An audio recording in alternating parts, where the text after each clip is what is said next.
And then it will scan it. What agendas? Actually, structures.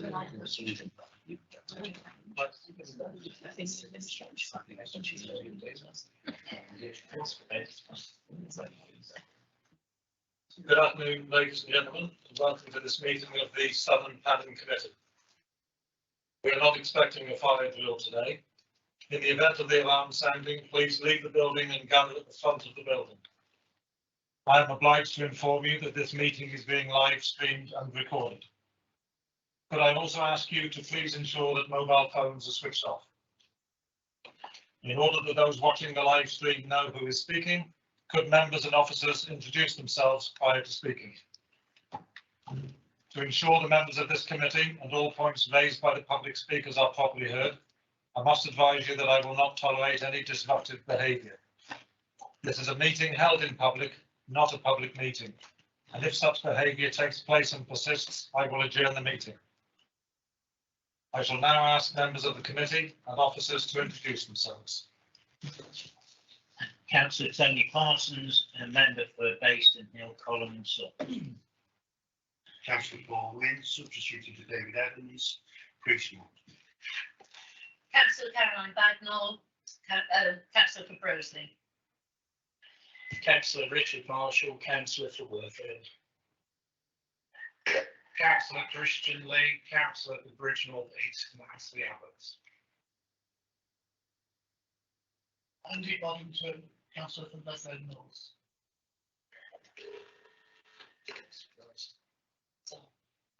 Councillor Vivian Carey, Ludlow South.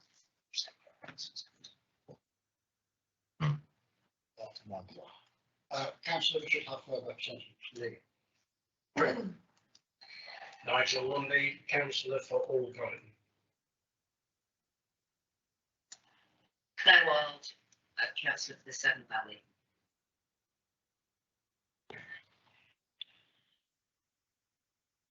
I'm Councillor Nick Hignett for representing Lake Valley Ward, and I'm chairing this committee today in the absence of Councillor Dave Evans, who is unwell, so we wish him a speedy recovery. Sorry, Nick, I probably should have said I'm substituting for Hilary Love. Okay.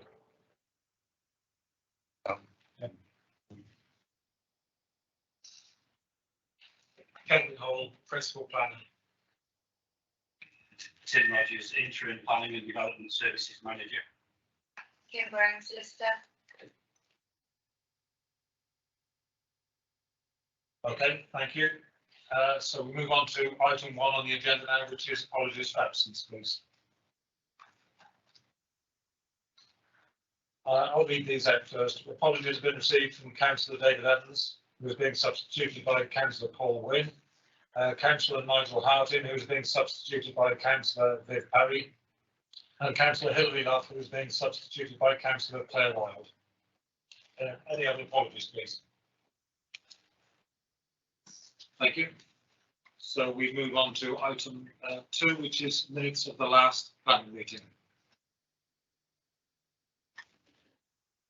Could I ask if everybody's read those minutes, and if so, could I have a proposal and seconder for those to be accepted? I'll propose. Thank you. And Councillor Lee seconded. Okay, item 3 on the agenda, public questions. Are there any public questions? There are no public questions at this meeting today. So we'll move on to item 4, members to declare disposable pecuniary interests.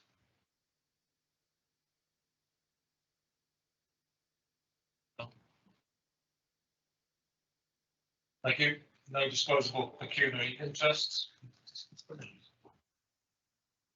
We move on to item 5.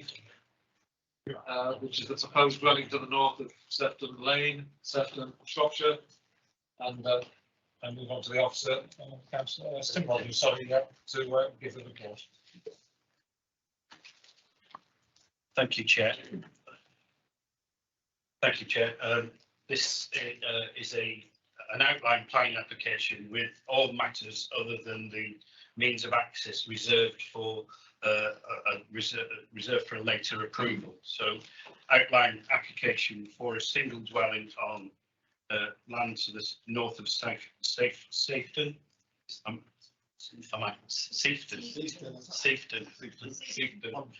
Sefton Lane, Sefton.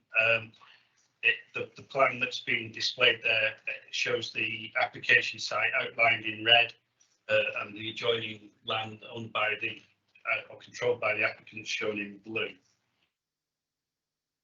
I'll just run through the application very quickly because, as I say, it's an outline application, so all of the matters of detail would be for determination at a later stage, other than the means of access, which is shown on that plan there. So the access is here at the southern end of the site road frontage, leading up to a single dwelling with a parking area in front. That's an indicative plan because clearly, as I say, it's an outline application, but that would fix the means of access at that point.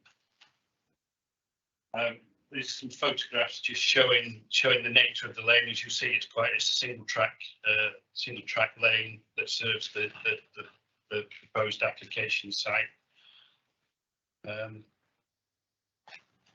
I'm going to come back onto these last two slides shortly, because I just wanted to take members through a number of considerations.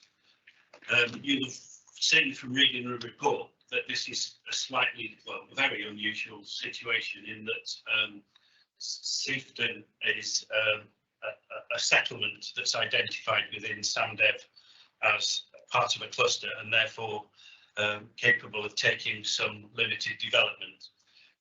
But as you will no doubt have read from the reports, Sefton is split in effect between two parishes. There's Diddlebury to the north and Colmington to the south, and the application site falls within the area of the settlement that's in Colmington, and Colmington did not put forward Sefton as part of a cluster. It was Diddlebury Parish that put it forward as part of a cluster. I'll come back to that. Shortly. Before doing so, I wanted to draw members' attention firstly to the main rep sheet. You will see there that there is an additional condition proposed should planning permission be granted that would that clearly ties the approval to the red line area, which I identified earlier. And you will also see there an amendment to paragraph 9.1.8 of the committee report, which it sets out in a bit more detail the consideration that officers have taken in recommending approval, i.e. that Sefton is designated in the adopted plan within SAMDEV as a whole, and it doesn't specifically make any distinction between the parts of Sefton that fall within Diddlebury and the parts that fall within Colmington, and that has been the subject of some legal advice and legal interpretation from colleagues in legal services who have endorsed that as a reasonable interpretation of the meaning of the policy. It's not for us to kind of try and judge it. It's what constitutes a reasonable reading of the policy and a logical, I suppose, a logical reading of the policy. There was a late representation which was received relating to the application. It's from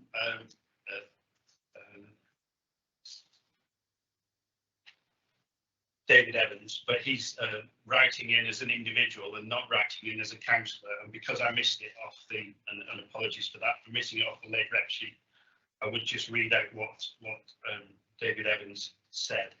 He said he would like to point out to the planning committee that Sefton Lane, Clay Pit, Clay Lane, or parts of Sefton are not in Diddlebury Parish. That that we have been told part of Sifton that joins the B4368 at Sifton Farm is in Colmington Parish. The red star is in the wrong place and should be further north. 3 years ago, a Craven Arms person put in a planning application to take down a calf rearing shed at Sifton Farm to build an open market house on the footprint. This was refused, although surrounded by other house and barn conversion, because it did not comply with policy. Prior to that, a young couple wanted to build a dwelling on Clay Lane. They were only allowed to build an affordable dwelling that fits in with the landscape. People have tried before to get planning permission on this application site, but have been refused on seeking advice before submitting an application. This is an ancient medieval part of the settlement of Colmington, also having some very interesting Grade 2 listed buildings. There has been no archaeological investigation carried out on the site. I know this is an outline application, but I think it is a case of cart before the horse. I urge the committee to reject this application. It is not in Diddlebury Parish, which is a hub and cluster.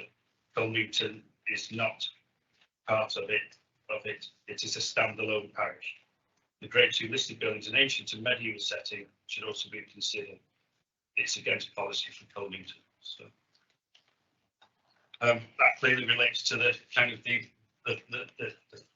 key really to the decision that you've got to make is the policy and whether or not it fits with the policy, a logical reading of the policy. So just to take you through the report,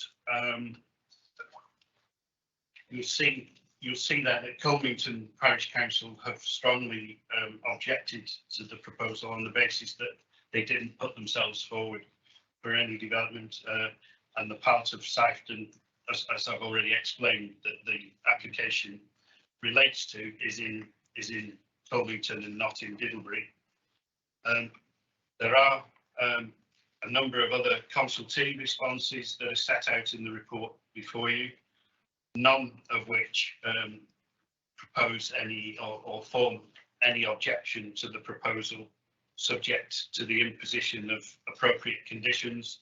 And you'll note that that does include the response from the archaeology team, who've suggested that further assessment is required, but they nevertheless have not said that development would not be appropriate on this site.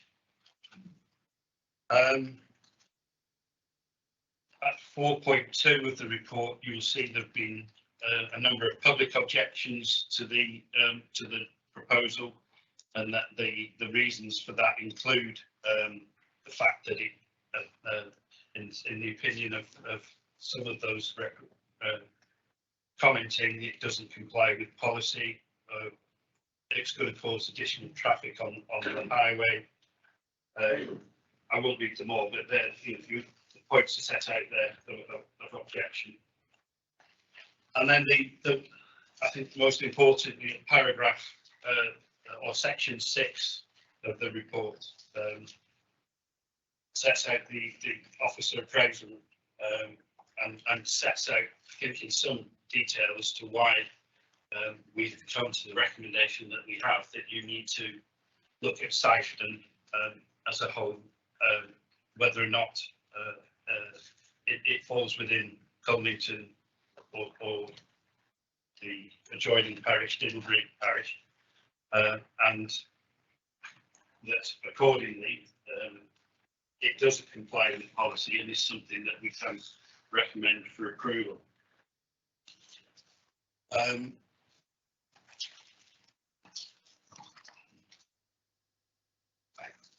The plan that's on display there at the moment is an extract from the Sandow plan, and you'll see the star. You see that Sifton, it's not the clearest of plans, but that star is on the key to the plan within Sandow that indicates where the cluster settlements are that are identified as being suitable for some growth. And you'll see that the Sifton has a star within it, and actually the star is almost immediately adjacent to the application site. It's not in the part of the parish that falls within it is in the part of the parish that falls within Colemanton and not that to the north. So, and just to clarify that point, you see Sifton here, the application site is where I'm moving the mouse at the moment, and the star is in this area. You'll see the red line actually constitutes the parish boundary. So you'll see that it's well within in the parish of Colemanton, but nevertheless quite clearly within the heart of what is the settlement of Sifton. Just by way of further update, I wanted to make known that I've spoken to, in the last few days, I've spoken to the planning policy team with regard to the delivery of dwellings across this hub and cluster settlements. They've confirmed, so what it allows for within the plan is 45 dwellings across 9 settlements, so 5 dwellings per settlement over the plan period up to 2026. Current records indicate that as of the 31st of March 2021, 20 dwellings were committed on sites with planning permission or prior approval across the whole of the clusters, of which 2 dwellings were to be located on sites at Sifton. That indicates that in terms of delivery, we're not over delivering across all of the settlements within those the hub and cluster. The hub and clusters identified, and therefore there isn't any justification in terms of MD3 really to challenge the delivery of a further dwelling on this site. So what really we are down to is the interpretation of SAMDEV, the hub and cluster designation within SAMDEV, and really whether that relates to Sifton as a whole, or whether it can reasonably be interpreted as just relating to that part of Sifton and didn't. I think, Chair, I will hold there. I know we have a number of speakers on this item. Thank you. Okay, thank you, Tim. So we now move to speakers. First speaker is the Clerk of Parish Council, Heather Coonan. Thank you. If you'd like to take the seat there. That's the right-hand button on the microphone, and you have 3 minutes. Thank you. I'm Heather Coonan, the Clerk of Colemanton Parish Council. I'm speaking on behalf of Colemanton Parish Council regarding Sifton Lane. After reading the committee report created by Sue Collins, the feeling was that we should make further representation to the Planning Committee regarding the position taken by Colemanton Parish Council and its preferred option of open countryside status. Colemanton Parish Council chose to adopt the open countryside option as required by Shropshire Council to meet their SAMDEV requirements. Our neighbouring parish council, Dillsbury, chose a different path and became a cluster with the surrounding hamlets targeted for future development. Unbeknown to us at the time, Sifton was included in this list. Colemanton Parish Council only became aware that there was an issue when planning applications started to arrive from overzealous land agents. There have been numerous communications with the Planning Department explaining that Dillsbury Parish Council are responsible for approximately 5% of Sifton, and the remainder is the responsibility of Colemanton Parish.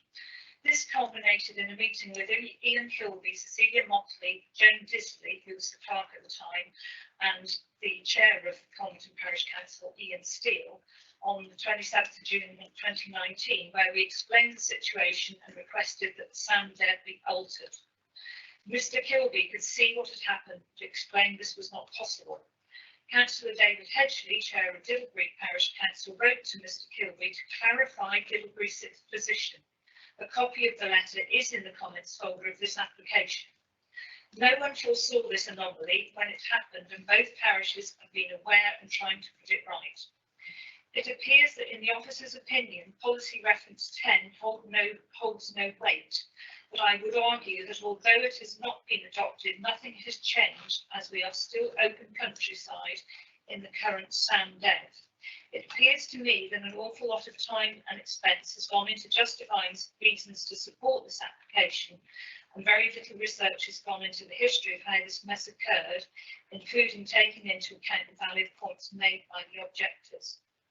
I fail to see how the planning department can arbitrarily make a decision that allows a neighbouring parish council to impose its local plan development onto its neighbour.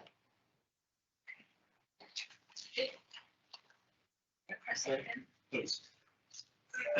Thank you. Next, I understand we have 2 letters to be read out by the adjoining parish council. Is anybody reading those? Yeah, Kim. Thank you, Kim. Okay, thank you, Chair. This is a letter from David Hedgley, Chairman of the Littlebury Parish Council. Right, I've been asked by Gilmanton Parish, sorry, the letter dated 19th of July 2022. He writes, I've been asked by Gilmanton Parish Council to make a representation to the Planning Committee concerning the above planning application. I would be obliged if this letter and its attachment could be read out to the Planning Committee. Difficulty with the application 22000106/Act is that SAMDEV treats the whole of Sefton as being in one parish, whereas part is in Gilmanton Parish and part is in Littlebury Parish. The Gilmanton part of Sefton is designated open countryside, whereas the Littlebury part is designated as an open market development cluster. Where this proposed development is situated is in the Gilmanton part of the parish, and thus in the area designated as being in open countryside.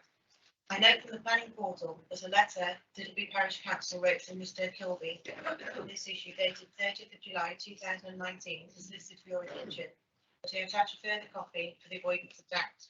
It's basically David Hedgley. And the attachment reads, dear Mr. Kilby, this letter dated 30th of July 2019. Following his recent meeting with you, Mr. Ian Steele, Chairman of Gilmanton Parish Council, has asked that I write to you concerning the planning designation difficulties Gilmanton Parish Council have experienced due to an error in SAMDEV. SAMDEV treats the whole of Sefton as being in one parish and has indicated it is an open market development cluster. This has led to the unfortunate consequences since the larger part of Sefton is in Gilmanton Parish and that part is designated open countryside with provision of affordable housing for local needs.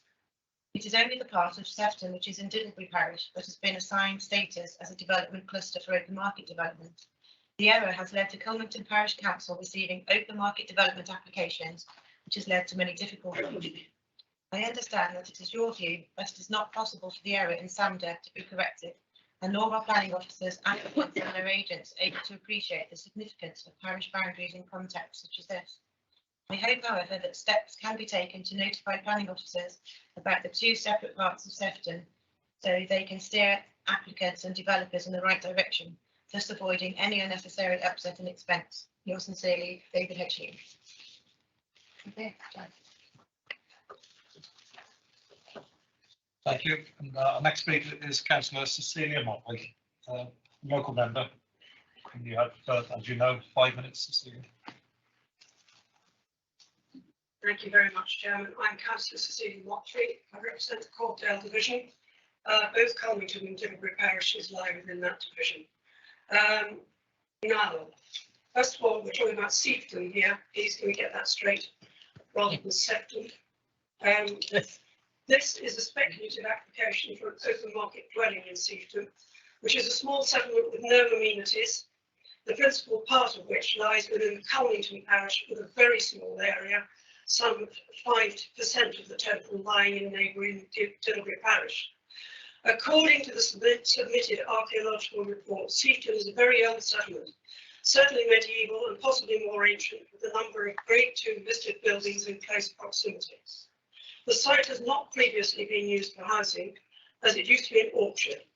It will be very important to ensure that development on that site of any kind does not compromise its historical character, nor detract from the quality of those listed properties.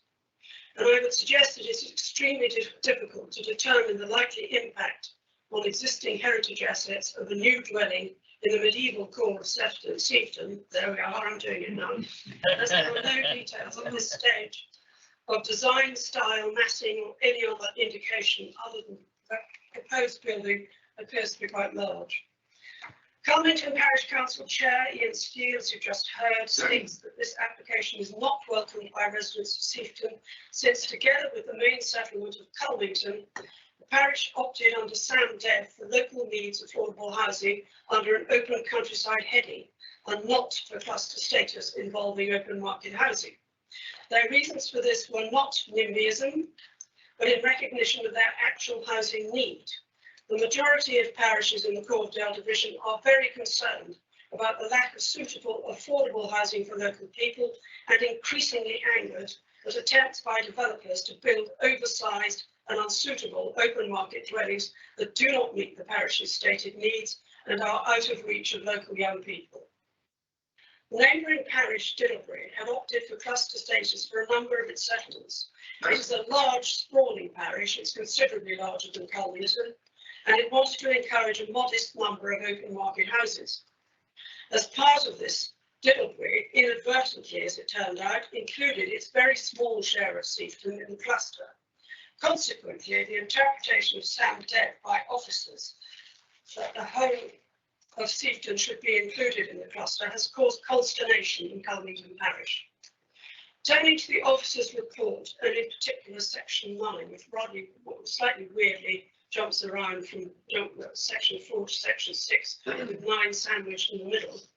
9.1.8 states that the development plan for an area is the development plan document taken as a whole adopted for that area. This was certainly not the intention at the time that Sam Dev was launched. Under CS4 in the Shropshire Adopted Core Strategy, paragraph 4.66 clearly states, and I quote, Shropshire Council is adopting a bottom-up approach whereby it works with communities at the parish and village level in together undertaking an intelligent analysis of the nature of their local community, how their village functions and how it can be improved. Undertaking the assessment does not commit a community to seek community hub or community cluster status. In the light of 466, the intention is clearly that individual parishes should be able to determine their own housing needs with the approval and support of Shropshire Council. 9.1.10 of this report states that the policy does not explain that it's not intended to include the whole of Sefton. But as the settlement is divided between 2 parishes, obviously Diddlebury would only be dealing with its share. The intention is clearly not for one parish to determine its neighbouring parish's housing needs, and Diddlebury Parish Council's chair has made that quite plain in his letter of the 30th of July 2019, which you've just been read. Furthermore, the fact that there's a so-called cluster power over the settlement of Sefton outside Diddlebury Parish is not irrefutable evidence, I would suggest. Having looked at the positioning of the star, it's clearly in the wrong place. It should sit to the north of the map, which would accurately encompass Diddlebury's share of the Sefton settlement. It's also inaccurate to say that Diddlebury Village would be the principal location for the delivery of affordable houses, because all the settlements in both Carlington and Diddlebury parishes are open to accepting infill local needs affordable housing, because that is where the recognised needs are. Incidentally, cluster status has not worked well for Diddlebury. It has had the effect of honeypotting open market housing in one settlement, Crofton, grossly exceeding the original housing allocation, such that it is now overpopulated with new housing, and Shropshire Council has accepted that further open market housing in Crofton should not be allowed, and the settlement should be allowed to withdraw from the cluster. Carlington's majority part of Sefton is now extremely concerned that it will suffer the same fate at the hands of speculative developers, thanks to a lack of attention to detail in drawing up Sam Dev in the first place, and a somewhat perfunctory interpretation of the Sam Dev and adopted core strategy. It is invidious for this small settlement to be put in such a position through no fault of its own, with no redress offered. Long-standing local residents have told me they tried to apply for housing in Sefton going way back to the 1970s and 1990s and have always been knocked back. Now we seem to have a situation where a speculative application for open market housing is in danger of being waved through. This is quite wrong, and I would ask the committee to honour the agreement between Dilbury and Cullington parishes and refuse this application. Thank you. Very much.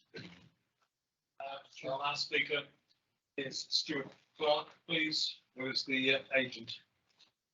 Chair, is it possible to ask a question for the local member? Yes, I'll allow that. Thank you, Chair. I seem to draw a fair bit of similarities to an application that came before this before committee a few years ago, also in Councillor Motley's division at Upton Painter, where there is some confusion over Sandem. Just to make the point, it was unanimously rejected at committee. It did go to subsequently to appeal and rejected at appeals. I don't know whether Councillor Motley draws any similarities also. It wasn't quite the same situation, but it did have similarities insofar that two parish boundaries were involved. One was Stokes and Milburn, and the other one was Hopton Cageford. Hopton Cageford fell within the Stanton Lacey parish, which was open countryside, you're quite right. And this was an application which fell between the two. And the point about it was that there were two open market houses which were being proposed in order to finance the houses that were going into Hopton Cageford. It was found to be unsatisfactory, not only by the housing officer, but also by the planning inspector as well. And it was a dreadfully messy application. What was this one? Thank you. Okay, thank you.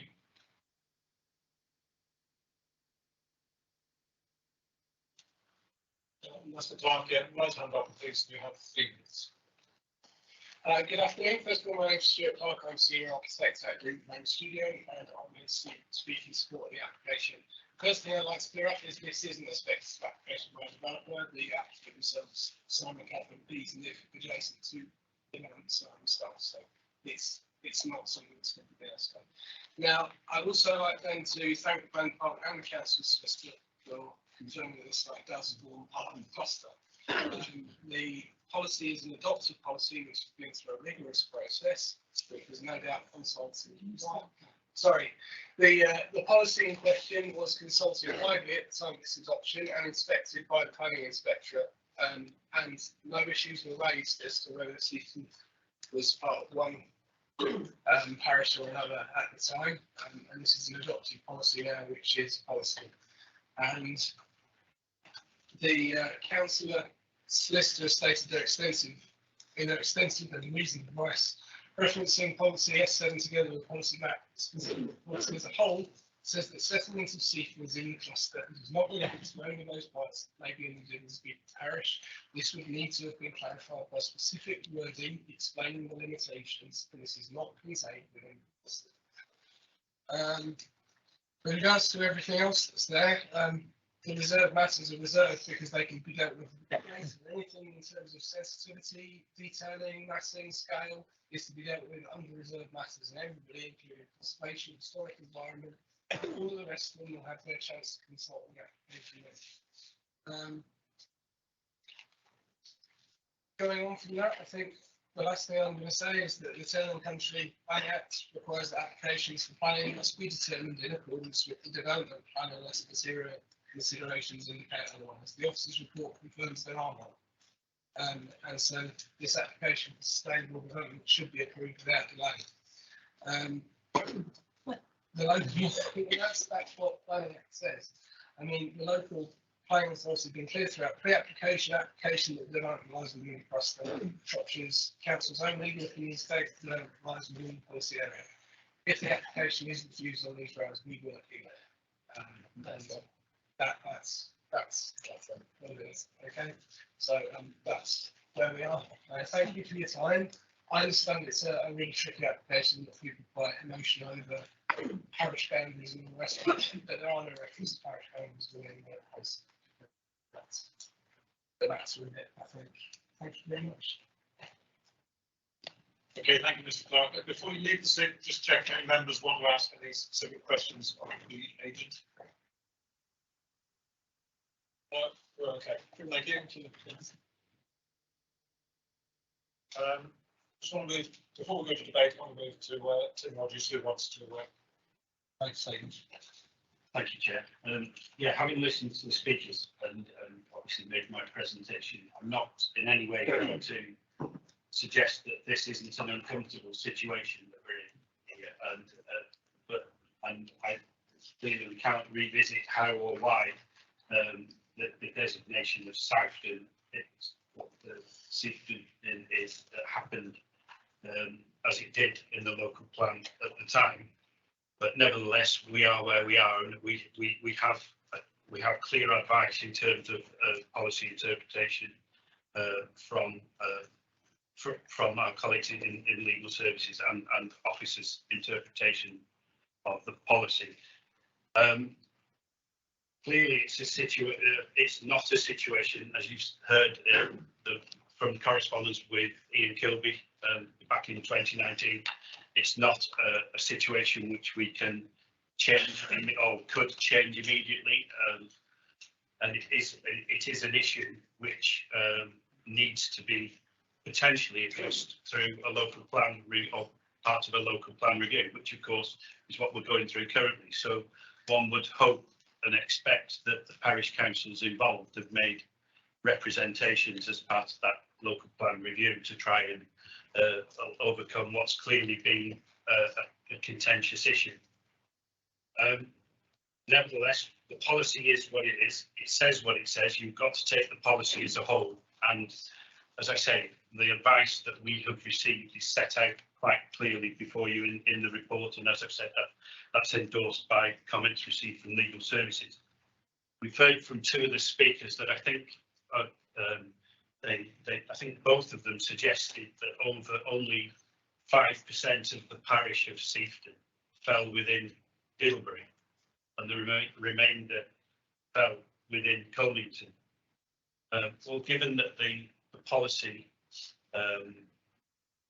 clearly sets out that Seafton would be expected to take within the plan period 5 units of 5 additional dwellings. That's what the policy says, each of the 9 settlements taking around 5 additional dwellings.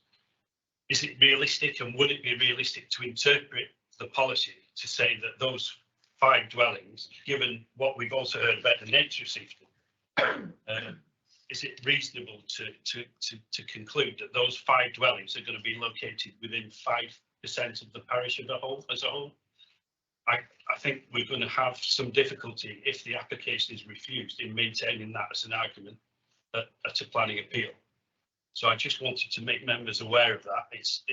I'm not for one moment hiding away from the fact that it's an uncomfortable decision to make, and it goes against certainly the wishes of Conington Parish Council. But nevertheless, we need to be clear that if we do refuse this application, what the grounds for refusal are, and that needs to be clear for us in terms of mounting a defence at appeal. And at the moment, I am a little uncomfortable with that. Thank you, Chair. Okay, thank you. So I now open this up to members for debate, and start with Councillor Claire Wild. Okay, thank you. I have to say, sorry, let's go back a bit. I have to say at the heart of it is the democratic process, I think, because, you know, we all consulted with our parishes, and it's right that they should believe what we say. And we said to Seafton that they would be open countryside. And I think that is at the heart of all this. So, and to compound matters, the planning policy and planning department knew that there'd been a mistake. So here we are, and actually the parish council has made representations to the open plan refresh, which is absolutely right. So I'd say actually this is premature because we need to know what the planning inspector is going to say. And as far as the council legal team have given their opinion, as we all know, you can ask 5 people opinions and I'm sure you'll get different answers. So I'm really, really uncomfortable about this. And I find myself in a similar position in my own ward with some policy that's come forward from Telford, which covers 23% of Shropshire Council land, which we knew nothing about. So I don't like it when things are foisted upon you. And as I say, at the heart of all this has to be democracy and the integrity of us as councillors and Shropshire Council, in that Safeton agreed they would be open countryside, and that's, you know, so I feel very strongly that we should reject this. Thank you. Thank you. Councillor Baldwin. Thank you, Chair.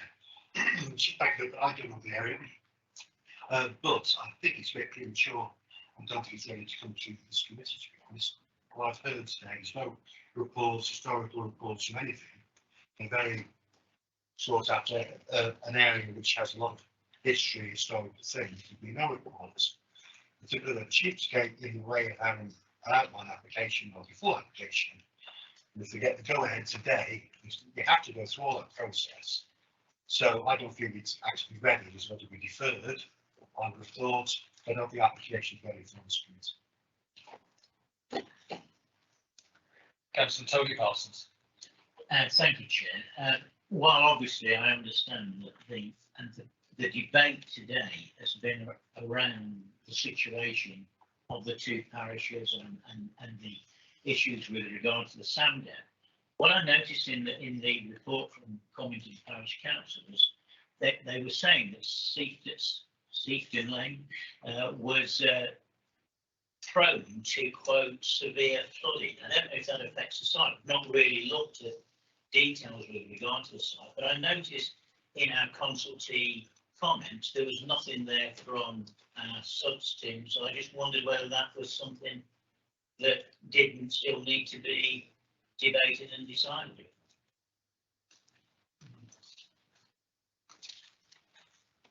Councillor Andy Bollington. Thank you. I think we're in danger if we approve this, of compounding a mistake with a mistake.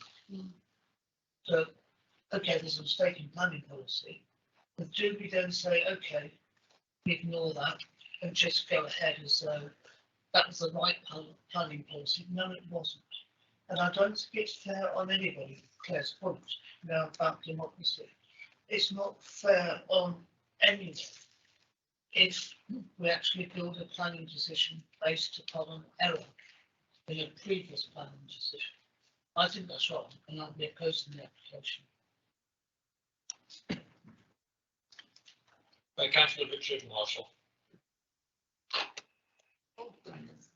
Thank you, Chair. I feel really uncomfortable with this. I agree with Councillor Boyle. This is about democracy. This is looking out for our residents that elect us into office in the first instance. We have got a situation, as Councillor Boddington says, that's basically an error. It's an error, and that error cannot be rectified until the next local plan. That is currently going through as well. Tim, you said that it's going to be difficult to stick the 5 units into the 5% of Sefton. Well, I understand that, but it's going to be so heartbreaking to stick those 5 units in the 95% that we agreed with them that they can have it as open countryside. That now in itself is again up in front of the inspectorate, and I do think that we should wait. I get what's going on here with the outline damning application. It's been put in to supersede or precede, I should say, sorry, any sort of local plan coming through where this error can be rectified. I couldn't support this application because I think not only have we got a moral obligation, we have got a duty to the 95% of the residents of Sefton that we've agreed to them that they can keep us open countryside. The 5% that comes under Digglesbury that they want to have as a cluster, that's fair enough.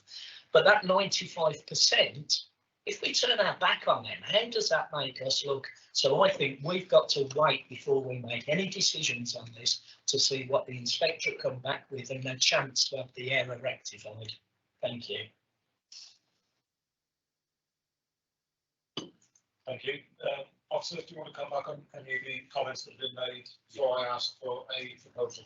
Yeah, sure. Just to point out, so just going back to what Councillor Wynne said, in terms of historical reports, I just refer to the archaeologist comments where they confirm that an initial archaeological report has been done. They do say that conditions requiring further investigation to be done, but they haven't said that that has to be done before a determination of the application. They haven't raised it as an objection. Similarly, conservation haven't raised an objection. And just in relation to the drainage question, I mean, the drainage team were consulted and didn't provide any objection or to the application. I think it's referred to in within the report. 692. Yeah, sorry, 692. Yeah, so they were consulted in that respect. I've heard the debate. Obviously, members will move to a decision now. Just to confirm that the 95% that's in Golmington does include what I think anyone would define as the art of the settlement. Well, just to make that. Okay, thank you. Okay, thank you. Can I just put yes. a quick one in there? I've just been looking at the archaeological assessment, and it says the assessment concludes any adverse impact to outstanding earthworks or buried archaeological features as a result of the implementation of this development and the proposals will be a permanent and irreversible in nature. So that's what it says. They're telling you there that they don't agree with you doing this. Okay. That's on the archaeological. Probably a bit of that. I've just read it. So yes, no, that's part of their comments, Yes. not necessarily in context. But there we go. You can't put things back if you take what they can. Yeah. Okay, thank you. So having heard the debate, is a member willing to make a proposal, please? Determination on this. Councillor Boddington. Thank you, Chair. This committee proposes that we reject the application and therefore go against Officer's recommendation. The reasons for this is that because of the error in Sandoff, this application is premature in terms of the emerging local plan. It is contrary to the existing local plan CS5, and there is a lack of archaeological investigation to ensure that heritage assets are preserved. Chair, can I just clarify on that? Because I don't think the reason should refer to an error in the current local plan. I think what you are saying is that you, as members, consider that the proposal is contrary to the local plan as currently adopted. That's what you're saying. That's your interpretation of the policy, and that it's contrary to because it doesn't fall within the Diddlebury parish. So you're saying it's contrary to policy. You're not saying necessarily that there's an error. There may or may not be an error, but that's your assessment. I think we've heard evidence there is an error. And I think that is material. Okay. Yeah. Councillor Wild. Yeah, can I just say, I agree with what Andy said. I get your point about you said there's not an error.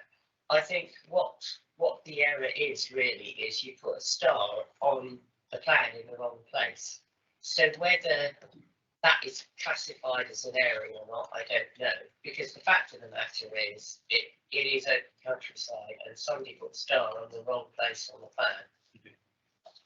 But that has been brought up over the past 3 years, I think, so that is actually known. So I think it is premature and it doesn't accord with the plan, so I get that bit. But I'm happy to second Andy. Councillor Parsons.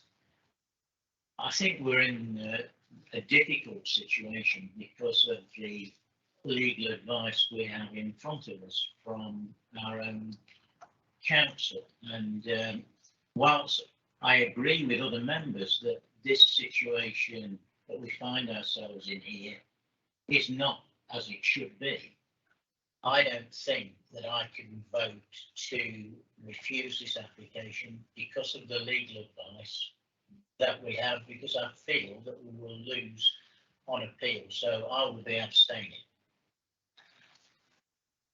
Okay, thank you. So we have a proposer and a seconder, so I'd like to go to the vote. Before we move to the vote, perhaps we ought to remove the mistake bit. Would you be prepared to do that? Because I think that's, yes. Yeah, Understand that. so it is premature, but we will move. So again, it's premature in terms of the emerging local plan. Yeah. And is. Well, the review of the local plan. Sorry, Chair, can I just saying it's premature in terms of, and I'm sorry to labour this point, but saying it's premature in terms of the emerging local plan suggests that the emerging local plan might make it acceptable, and that's not what's going to happen, is it? No. So actually, it's against the policy. We Well, believe you believe it's against the policy Full in our local plan. Full stop. We believe it's against the policy in our local plan, because quite clearly in the local plan, it is designated as open countryside. And that is a fact. And I think there may be a mistake, but the mistake hopefully will be rectified in the review of the local plan. And just to add to that point, and members are you're clearly about to take the vote.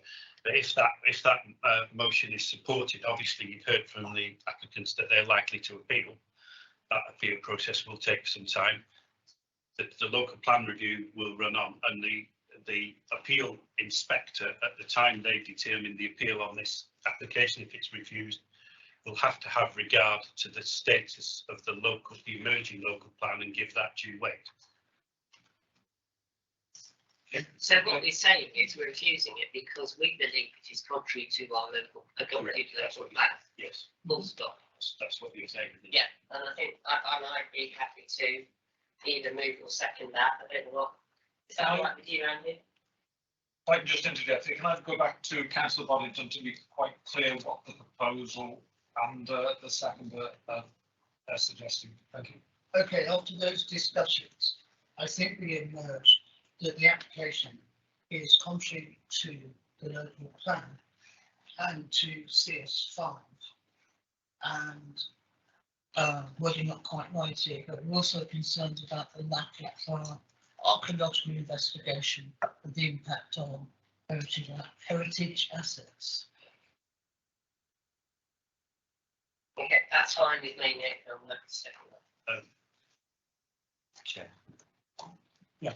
Can we include on that then? If you're saying it's contrary to the local plan, we need to include not just CS5, but the other relevant policies, particularly S7 within Sandow, which is the policy relating specifically to this question.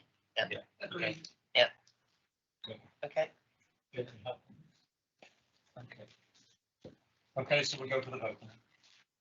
Okay, if you could just indicate whether you're voting for or against the proposal to go up against the officer recommendation for the reasons set out by Councillor Boddington. Andy Boddington, for or against? For. Caroline Bagnall? For. Nick Hicknett? For. Richard Huffer? For. Christian Lee? For. Nigel Lumpy? For. Richard Marshall? For. Jim Parry? For. Tony Parsons? Abstain. Claire Wild? For. And Paul Wynn. For. Yeah, it's 10.4 in one section.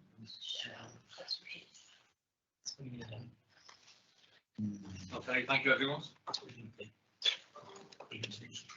Item 6 on the agenda, we move to now, which is proposed industrial building to the south of Stokewood Road, Craven Arms.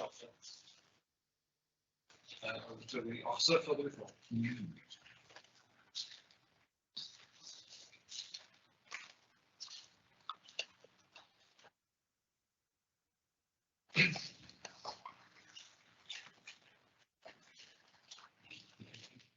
Thank you, Chair. This is an outline application for the erection of a steel commercial stroke industrial building, the access and yard and parking facilities with all matters reserved on land to the south of Stokewood Road, Craven Arms. The application is being brought to committee as the site is owned by Shropshire Council and the type of development being proposed is not a statutory function of the council, but the applicant is a third party unconnected with the council.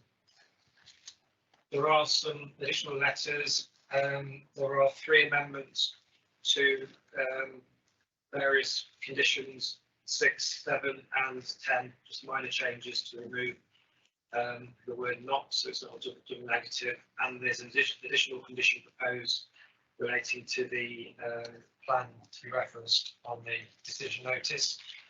There's also a further comment from the case officer that the pre-commencement planning conditions have now been agreed, particularly the archaeological condition has now been agreed by the applicant. And also that planning condition 16 is amended in terms of the hours of operation for the use of the building.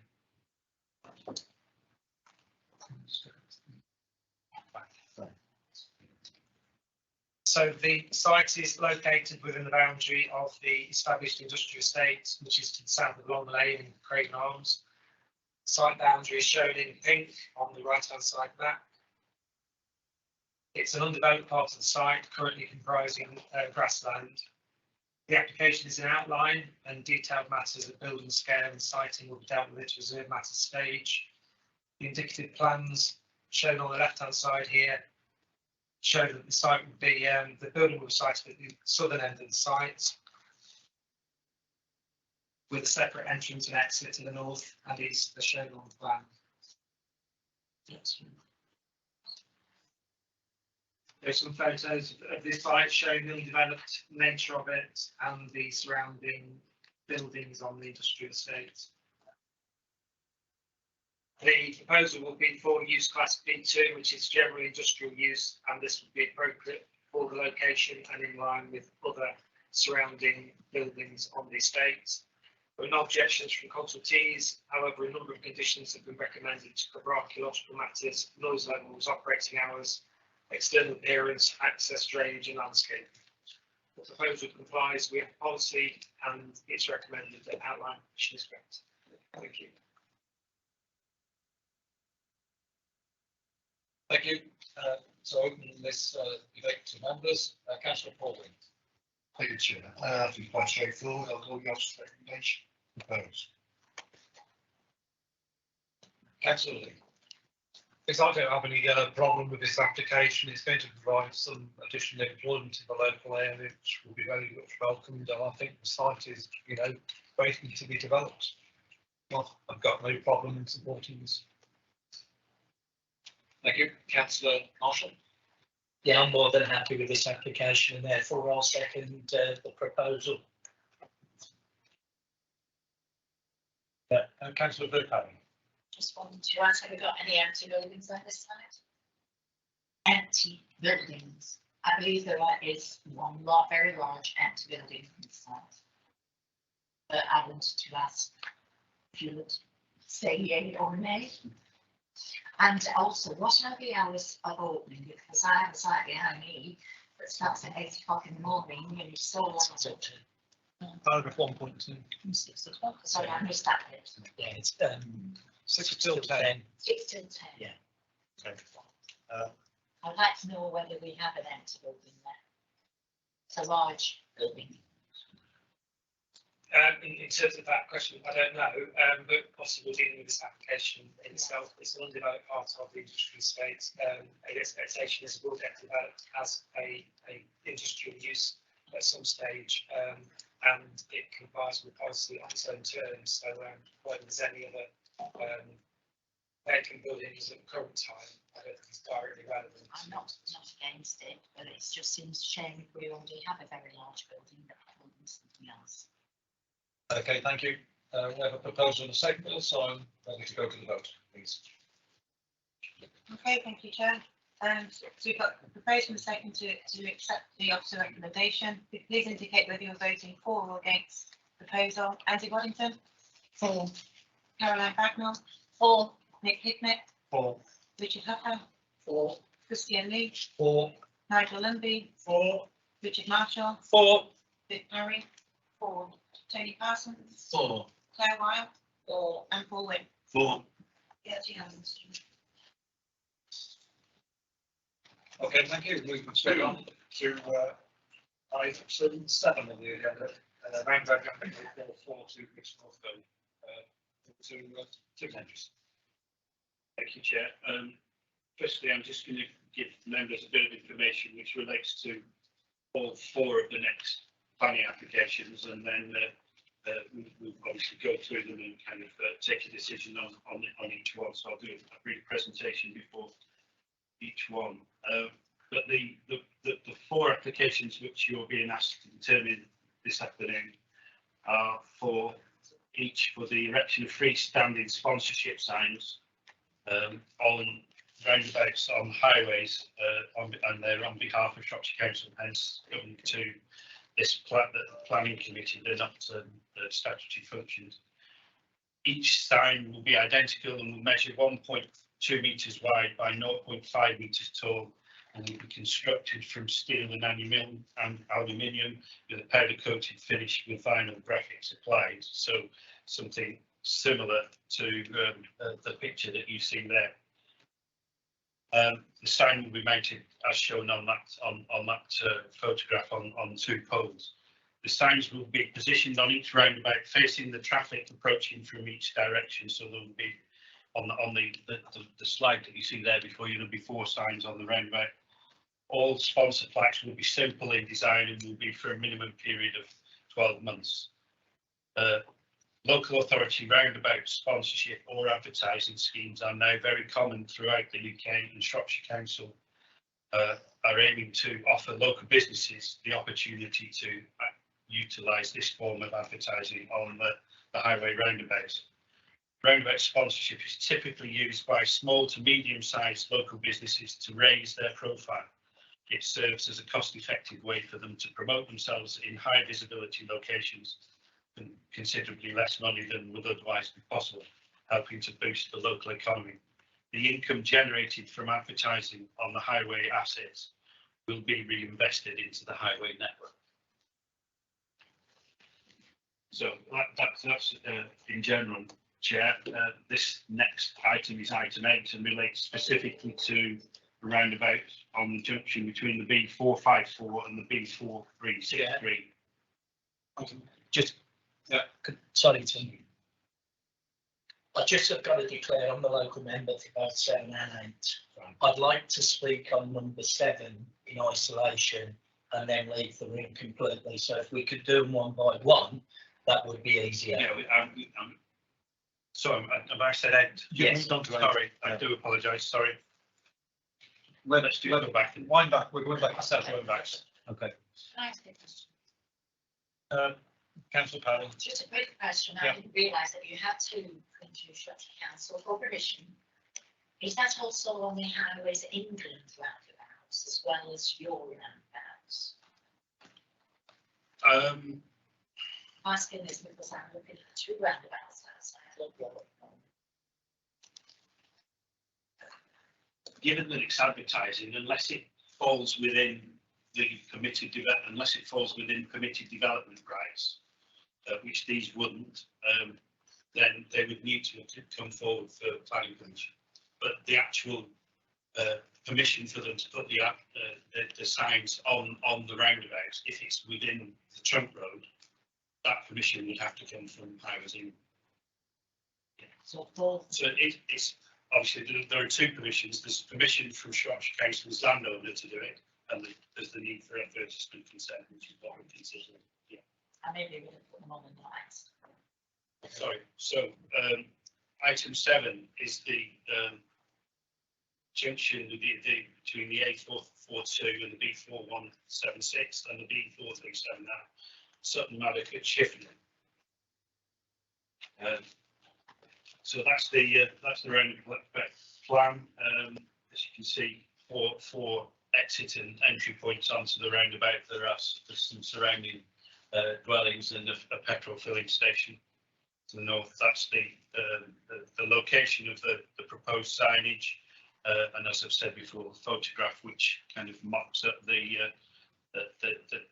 how a sign would look, albeit clearly a different advertiser to that shown. You've got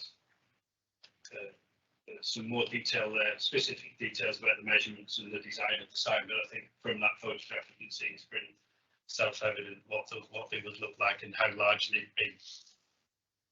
And that is, I believe, some photographs of the roundabout in question, which is item number 7. So you'll see that a sign would be located at each entry point onto that roundabout. The report before you sets out the primary considerations. There's been no objection from our colleagues in Highways as the Highway Authority. That there is an objection there, you will see, from Sutton Maddock Parish Council. They've set out their reasons. They consider there to be an impact on amenity and an impact on public safety. But the officer appraisal is set out section 6 of the report. That sets out officers' interpretation of an assessment of the impact on public safety and on visual amenity. And you'll see in section 7 that the conclusion of officers is that this is a proposal that we can support and are recommending approval for, subject to the conditions as set out at the foot of the report. Happy to take questions on sorry, speaker first on this item. Thank you, Chair. Okay, so Richard Marshall now speaking as a local member. Thank you. Okay, thank you, Chair, and thank you, Tim. I've been having a great deal of conversations as the local member with Sutton Maddock Parish Council on this. Now, they have objected to it through the reasons already put down of the impact on public safety and impact on amenity. Now, the main concerns have been that there's 4 unauthorised signs already on the roundabout. Okay, they put that in.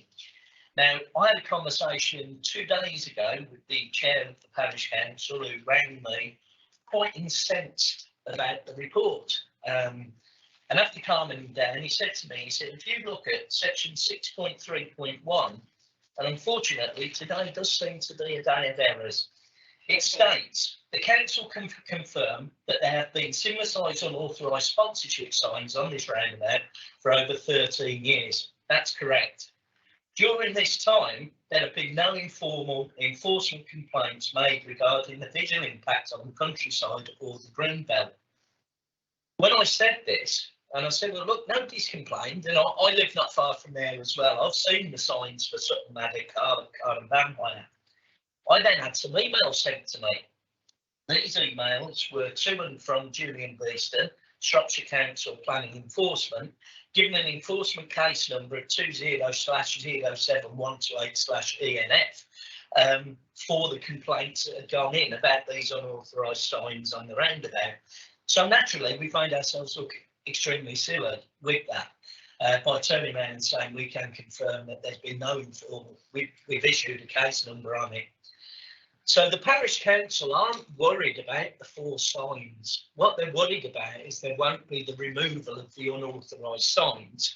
Now, as the local member, I'm all for monetising space, especially if it comes back into the highways, which is for the betterment of the community. And I don't find these advertising signs unsafe or offensive in their look. I think they're of a decent size. And the parish council feel that way also.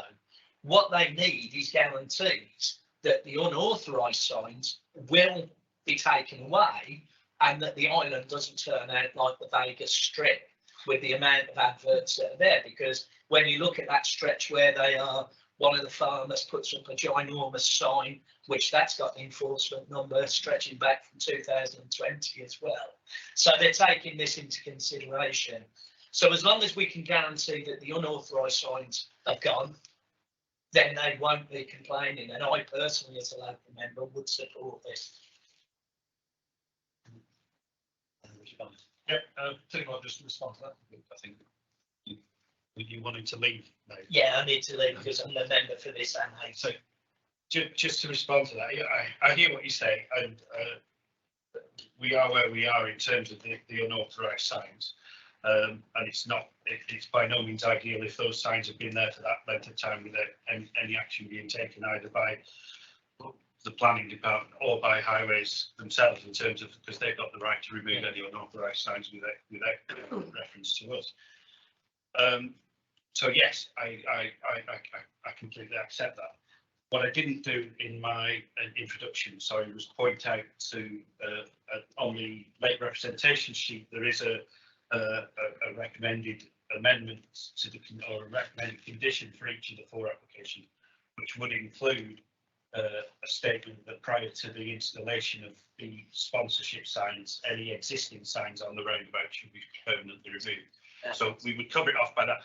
The other thing I would say is, of course, this is a money making exercise on the part of the council. If they're going to want to encourage local businesses to use these signs, then clearly it's in the council's interest to ensure that there are people putting up signs that aren't generating that income. So it will generate that kind of requirement in itself. Brilliant. Thanks, Steve. Right, I shall leave the room until item 9. Thank you. So I now open the debate to members, please. Councillor Claire Wilder. Thank you. I was just going to move the recommendation, with that condition on that the old signs are removed, because I think everyone's happy with that. Thank you. Thank you. Councillor Paul Wynne. I'll second that. We've had some in the north, had some, we found some. So it's useful. It's quite interesting. Yeah, I'm not in that class. Local members.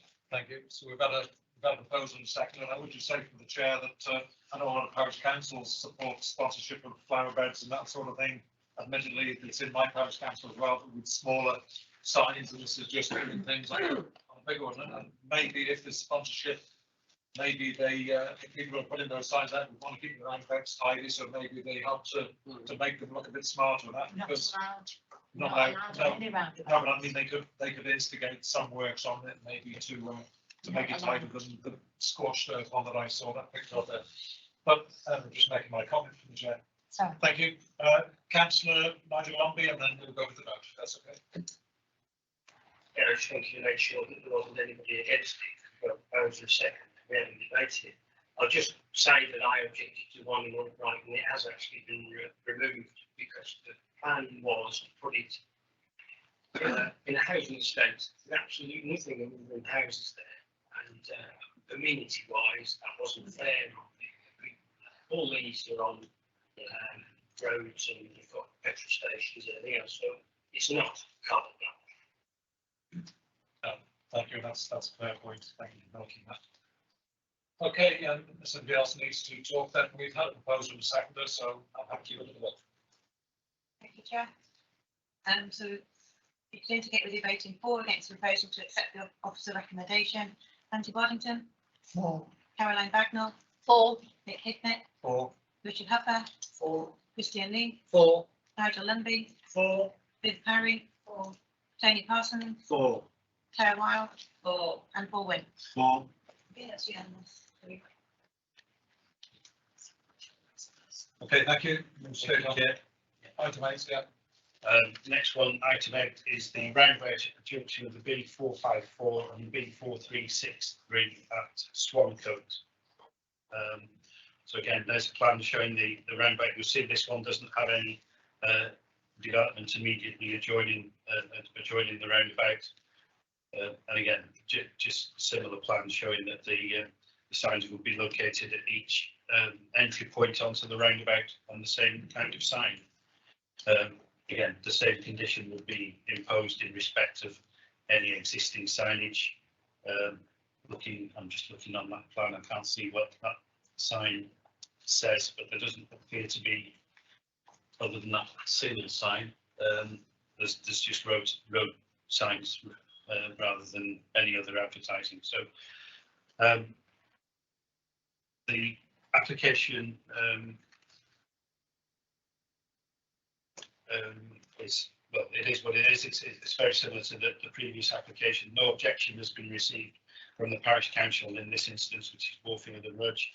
The 4 signs will replace some existing unauthorised signs which have been there previously. I think they may have already been removed in this instance. But again, that would be part of the implementation of the new signage, the removal of any or unauthorised signs on that roundabout. Thank you, Chair. Thank you. I would say those pictures, that line looks nicer.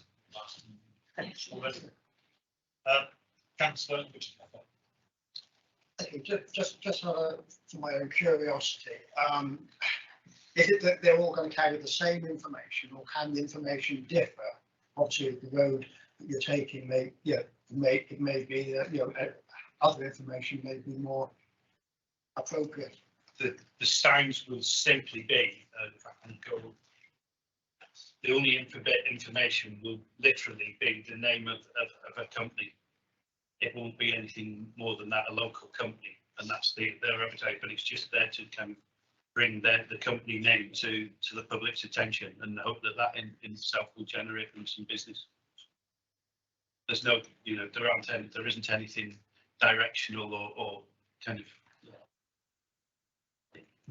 Okay, thank you.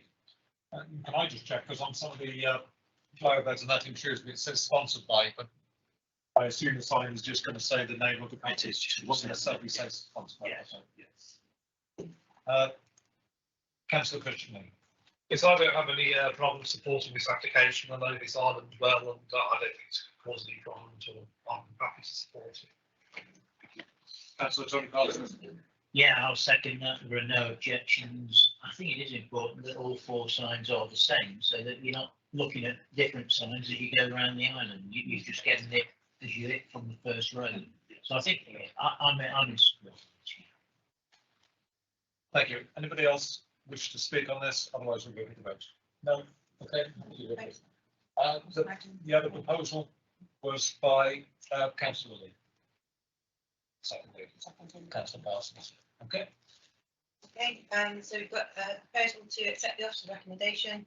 If you could indicate whether you're voting for or against, please. Andy Carpenter. For. Caroline Bagnall. For. Nick Hickner. For. Richard Heffer. For. Christy Lee. For. Nigel Lumby. For. Vic Parry. For. Tony Parsons. For. Claire Wilde. I did pop to the loo, but I don't know if I'm allowed to vote. I was only gone for the. No, you're not. No, you're not. If you, No, if you so vote, you have to put me down as something else. Abstention. Yeah. Thank you. And Paul Wynn. For. Okay, so with the exception of Claire Wilde, that's unanimous. Yeah. Okay. Thank you. Back in. Yep. I'll get it.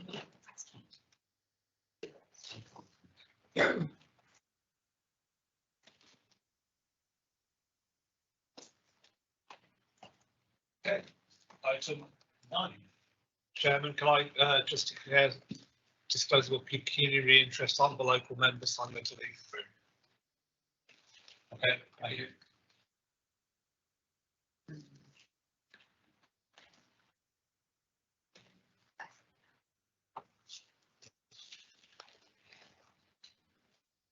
Thank you, Chair. This item, similar to the previous 2, in that it's a 4-arm, relates to a 4-arm roundabout at the junction of the A442 and the B4363 Bridge North. The application relates once again to 4 signs on the entry points onto that roundabout.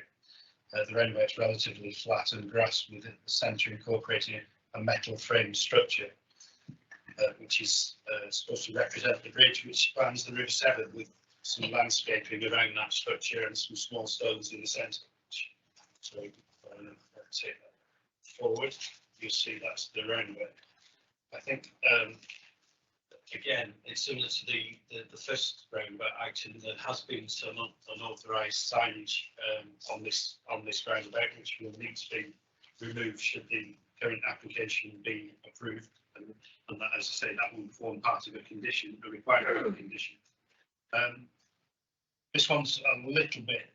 It's not different really, but Bridge, you'll see from the report that Bridgnorth Town Council have maintained the landscaping on this roundabout for around 20 years.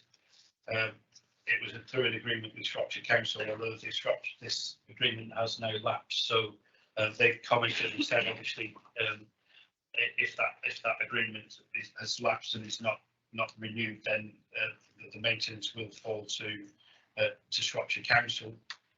But nevertheless, the actual maintenance of the roundabout is not kind of germane to the decision before you as members today, and the recommendation is that similar signage to previous 2 roundabouts is acceptable, and the recommendation is for approval. Can I just make a point? Sure. So this one's slightly different than the others because it's got stone in the middle. And I think because the point Viv made earlier about people maintaining roundabouts, I mean, actually, I think it is really sensible because if you've got stone in the middle of it, then you don't get bushes growing up, because it is quite important for a road user's point of view that you can actually see. I mean, you know, the one at Mill Brace, I mean, you know, they found a car being in there 3 days once. So I just think that, you know, as a planning authority, perhaps on roundabouts of this kind of size, just so that it looks better and improves visibility, that actually we ought to probably encourage people to at least go in the middle of it or something, so that we don't get, you know, just for road safety really. So I'm quite happy to move the recommendation. Thank you, Councillor Monson. Thank you, Chair. I honestly think these roundabouts are very different to anything else that we're looking at. The signs that we've got up really clearly state Bridgnorth Town Council. They're lovely signs, all the rest of it, and they meticulously maintain those roundabouts as well. They're absolutely immaculate. Now I start to look at this, and always as a councillor, I'll look at it, what's right, what's wrong, but more importantly, how we spend the public's money. Now, I have a concern on this. If we all of a sudden turn around to Bridgnorth Town Council and say, you can't get any revenue from advertising on that because we're going to do it now, they turn around and say, well, that's fair enough, you've got to maintain them. We've then got to maintain them to that standard. I am sure that that is going to cost a hell of a lot more money than the revenue that we'll get in for the advertising. So therefore, in this particular case, the ones that are there with Bridgnorth Town Council, not just our jobs coming up and popping them on, I think we should leave them under the jurisdiction and maintenance of Bridgnorth Town Council, because I think we'll benefit as a council from that. I also think moving forward, we're talking quite a lot about unauthorised or authorised signage. Well, we've got people who are prepared to put them there. Whoever does this, whoever does the sales, the advertising sales on this, rather than immediately going and uproot the unauthorised ones, the first point of call is to pick the phone up to them and say, look, it's going to cost you X amount a year to do this. That's your first point of sale. And we should be looking at that as well. But with this Bridgnorth Town Council one, I think we should leave them alone, totally under the jurisdiction of Bridgnorth Town Council. Yeah, just on that, I mean, the report clearly says that the agreement with Bridgnorth Town Council has expired. So technically, it falls back to us anyway. So as the highway authority to maintain them anyway. But in this, and I hear what you say about the revenue income from the signs and the cost of maintaining the roundabout. I don't know the details around that. So what I might suggest is if members wish us to explore that further in terms of what the income, whether the income will cover the cost of maintaining the roundabout to the correct standard. I would rather members deferred and we went back and established that before, rather than you refusing the application. Yeah. Understood. Yeah. Councillor Baldwin. Thank you. Just to bring some knowledge, we had one in Whitchurch, which is maintained by Whitchurch Town Council, and they said if they put signs on it, they will not maintain it. £2,500 of the cost. So we refused it, and Whitchurch looked after it. So you've sort of covered the point, Mountain. We don't know whether Bridgenorth will be taken on anyway. Yeah. So deferral would be great. I'll propose to defer. Yeah. Councillor London. Very rarely agree with Councillor Marshall. So I'll disagree again. We cannot, as a planning committee, start saying that we can pick and choose which parts and which town council we want to put unauthorised signs and take revenue when there shouldn't be.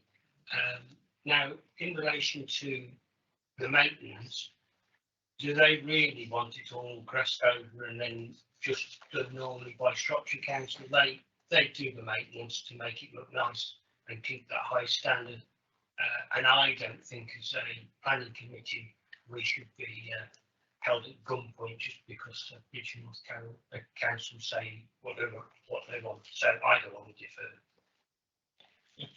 I think you're going to shock me then. There's lots of ins and outs to do with this. And when I was ill, I had the guy came from Highways England, which walked to our roundabouts, belong to half of them to the parish council and half of them to the town council. So I decided to put it in the paper and ask the people of Ludlow what they wanted. So then when I get all the answers, what they would like, and I agree with you, storm in the middle is one of the best things because shrubs and trees are a pain in the neck. I've seen one at Leominster that now looks like a shaggy dog has hit it. It's so big and tall are the trees and shrubs, and the council does nothing about it. They've just left it. So, you know, you've got to think about all these ins and outs. Who's going to look into them? Have you got permission from Highways England to look after them? And sometimes the answers are no, no, no. So you've got to know what you're doing before you move into that aspect, which I'm doing at the moment. Councillor McDougall. Just a quick question, and it's in relation to revenue and all problems related to that. Should the information on that signage change? They want to change it, a company change, take over or whatnot, who bears that cost? Because all other information, if you've got to change that signage, and it's something that could be removed, but put back on or changed easily, because the cost of signage seems to be in my division quite significant in getting it put up in the first place. So you want to come back on? Yeah, the cost will be borne by the advertiser, so they will pay for the new sign and for it to be erected onto the roundabout. It's part of the package that they would, the agreement they would sign up to with the council. Councillor Marshall. Yeah, I've listened to the debate intently. I think I agree with Councillor Wynne on this, and I'm happy to second his proposal of deferment on the grounds that we go back to Bridgenorth Council to see if they want to do a new deal, which I do believe they will want to, and have a look at the cost revenue benefits. One thing I'm disappointed with, for a moment, Councillor Lumby looked like he was going to agree with me, and then he just knocked me straight back again. So he's killed my day now. Okay, so unless anybody else wants to speak, we have a proposer and a seconder for deferment. So we'll go to the vote. Thank you.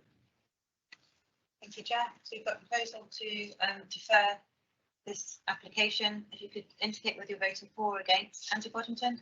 For. Caroline Bagnall? For. Nick Caithnett? For. Richard Huffer? For. Nigel Lumby? Against. Richard Marshall? For. Viv Parry? 4. Tony Parsons, 4. Claire Wild, 4. and Paul Wick. 4. So we've got 9, 4 and 1. Abstain. Do you want to get Christian back in? Oh, yes. Yeah, I'll wait for councillor Christian.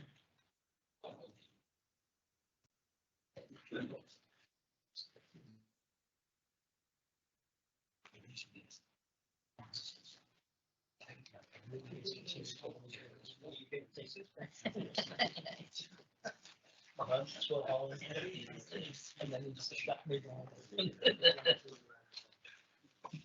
Okay, so we move to item 10, which is an application for a set of swings. Oh no, swings and roundabouts, sorry, I'm confused. Sorry now. Okay, item 10. Yeah, yes, this is the last one of these applications, Chair, for roundabouts at the A454 and B4176 at Lodge Heath. There's a plan for the roundabout. We see the entry points are at slightly different angles to the majority of the previous roundabouts that we looked at. Proposal is, however, the same for 4 signs at the 4 entry points onto the roundabout. And that's the detail of and you'll see there that the roundabout in question, it does have some bush growth on the roundabout. In this case, there have previously been some unauthorised signs on the roundabout, but these have been removed, already been removed in this case. You'll see there's no objection from Worfield and Rudge and Claverley Parish Council. And the recommendation is once again for approval, subject to the conditions. Thank you, Chair. Thank you. Open for debate.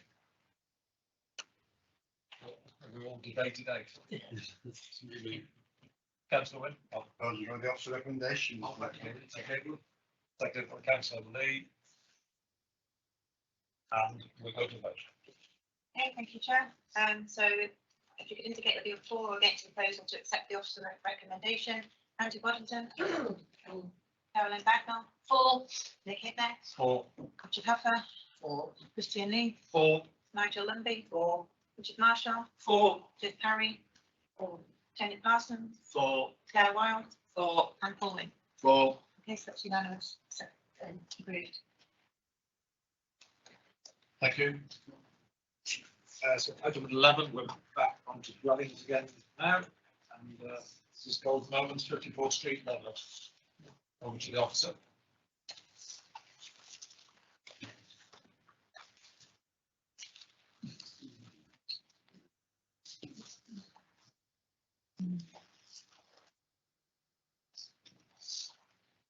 Thank you, Chair. This is an application, a full application for alterations and extension to include change of use to form a residential townhouse at the restaurant known as Golden Moments at Broad Street in Ludlow.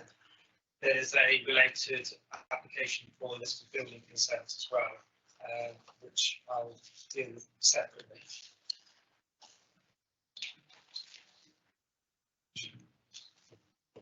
There are some additional representations on this application. There's an amendment to the proposed condition 4.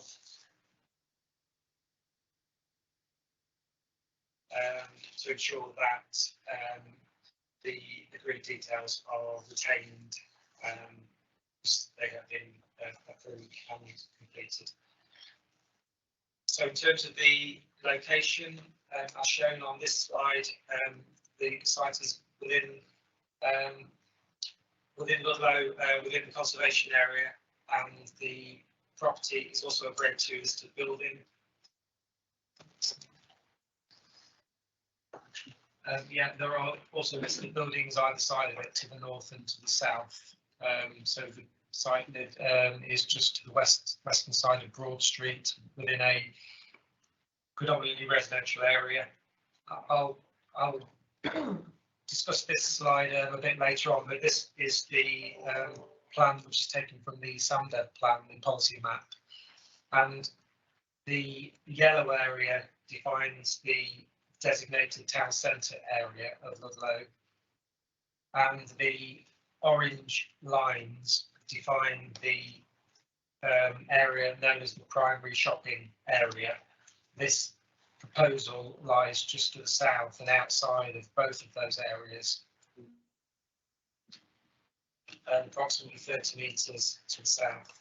So onto the detailed plans. Sorry, these aren't particularly clear, but this first one shows the existing ground floor and proposed ground floor, which is currently a restaurant, so that will be refitted into a ground floor, the ground floor of the townhouse. It's the first floor, again, predominantly internal refitting as part of a change of use to the first floor is currently residential, but it would be converted into a townhouse on all floors. Next one.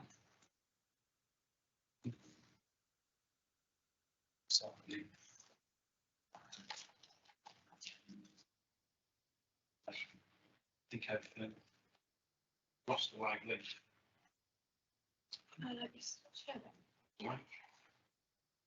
What does that mean? Does that mean we're flying? You see it. I think so. It's-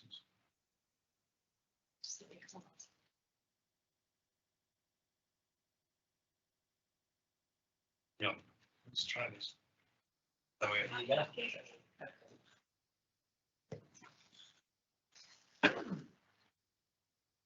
read that. So yeah, first floor. Next one.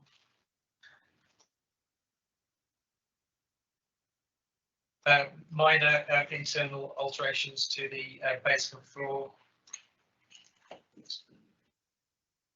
And in addition to the change of use from restaurant to dwelling, there'll also be some structural alterations, and principally to the rear of the property. It would involve the removal of an existing modern flat roof rear extension and its replacement with a 2-storey rear extension with a pitched roof, as shown on the right hand side. Yeah. Another one showing the rear extensions proposed on the right hand side compared to the existing on the left. Yeah, and the roof plan here, just to show the alterations resulting from the rear extension. It also indicates as well that in terms of the rear extension, there will be no extension further back from the current footprint of the site. It's just a reorganisation of the existing rear extension and a further replacement of the modern flat roof to a perhaps a more sympathetic 2-storey rear extension. And this shows the alteration to the street seen in the front elevation from Broad Street. The main alteration is the removal of the restaurant signs and the light fittings as well, which you'll see on the next slide, I think. This is the Google Street View at present. You can see the restaurant sign in orange. The property is the one to the left of the larger red brick building. So, as I say, the main works would be to convert the ground floor of the restaurant to a dwelling, to remove the modern flat roof rear extension and to replace it with a 2-storey rear extension. The 2-storey pitched extension will be of matching materials and also allow for a small area of decking. The details of the external materials can be agreed as part of a planning condition, which is included in the report. And the council's conservation officer considers that the proposed structural works are acceptable in terms of the impact on the listed building and the setting of the adjacent listed buildings and also the conservation area. A condition is proposed in relation to hours of construction works. You'll see from the report that there are 29 objections we received and also an objection from Councillor Boddington. These mainly relate to the loss of the restaurant from the town rather than the structural alterations. As you've seen from a previous slide, the site lies outside of the designated town centre area and the primary shopping area of Ludlow, where policies are in place to protect facilities and services. However, being outside of those areas, those policies don't apply directly. It wouldn't result in the loss of a restaurant from the designated town centre, therefore, and there are numerous other restaurants nearby, and it's not concluded, therefore, that the loss of the restaurant will significantly impact on the level of services offered in town. Therefore, the conclusion in the report is that it complies with planning policy, and it's not considered that the concerns raised through the public consultation process are significant enough to warrant a refusal of the application and a deviation from planning policy, and it's therefore recommended that permission is granted for the full application. Thank you. Okay, thank you. One speaker on this, and it's a local member, Anthony Boddington. Thank you, Chair. I'll speak and then I'll leave the room for this and the next item, which is related. Excuse the flogging the throat. The application claims Golden Moments is located some distance outside the town centre zone. The restaurant is 30 metres outside the town centre, as designated in policy SAMGIF S10, which relates to Ludlow. Under the NPPF, or the Emerging Local Plan, the location is regarded as an edge of centre site. The core strategy gives strong support for town centres in policy CS15. SAMGIF defines Ludlow as having a category B town centre. Policy ND10A specifically gives support for town centre uses on the edge of category B towns, stating there is a presumption of favourable proposals for main town centre uses within the wider town centre. At paragraph 6.5 in Nixon's report, it states there are empty buildings within the designated town centre that would be more appropriate. But that's actually not backed up by evidence. The owner of Golden Moments has conducted a long search for alternative properties, and I concur with him that there are currently no suitable empty properties. To state it again, paragraph 6.5 says that a new location will be supported by policy, but that ignores the fact that current location of Golden Moments is fully compliant with policy. It also ignores the difficulties with getting planning permission for extractor farms in the historic town centre. An application for extractors at 10 Bullring, just up the road, was turned down only days ago on heritage grounds. A large part of the national planning policy is designed to ensure the survival of town centres. And of course, town centres must evolve, but not at the expense of no longer being a town centre. That's happened in two small towns. Ludlow has seen over the years retail properties being converted to homes. That's a national trend. But those businesses have been struggling or had closed. Golden Moments is thriving. The closure is only because the new owner of the property lives next door and has ambitions to restore the property to a former townhouse and return the streets to a more quiet residential setting. But there's no evidence provided in the application. Golden Moments is to be a nuisance. I've never had a complaint about antisocial behaviour. However, that's a matter for the police and public protection, not for the planning. Part 1 of the National Policy Planning Guidance for town centres and retail says evening and nighttime activities have the potential to increase economic activity in the town centres and provide additional employment opportunities. They can allow people to diversify and help develop their unique brands and offer services beyond retail.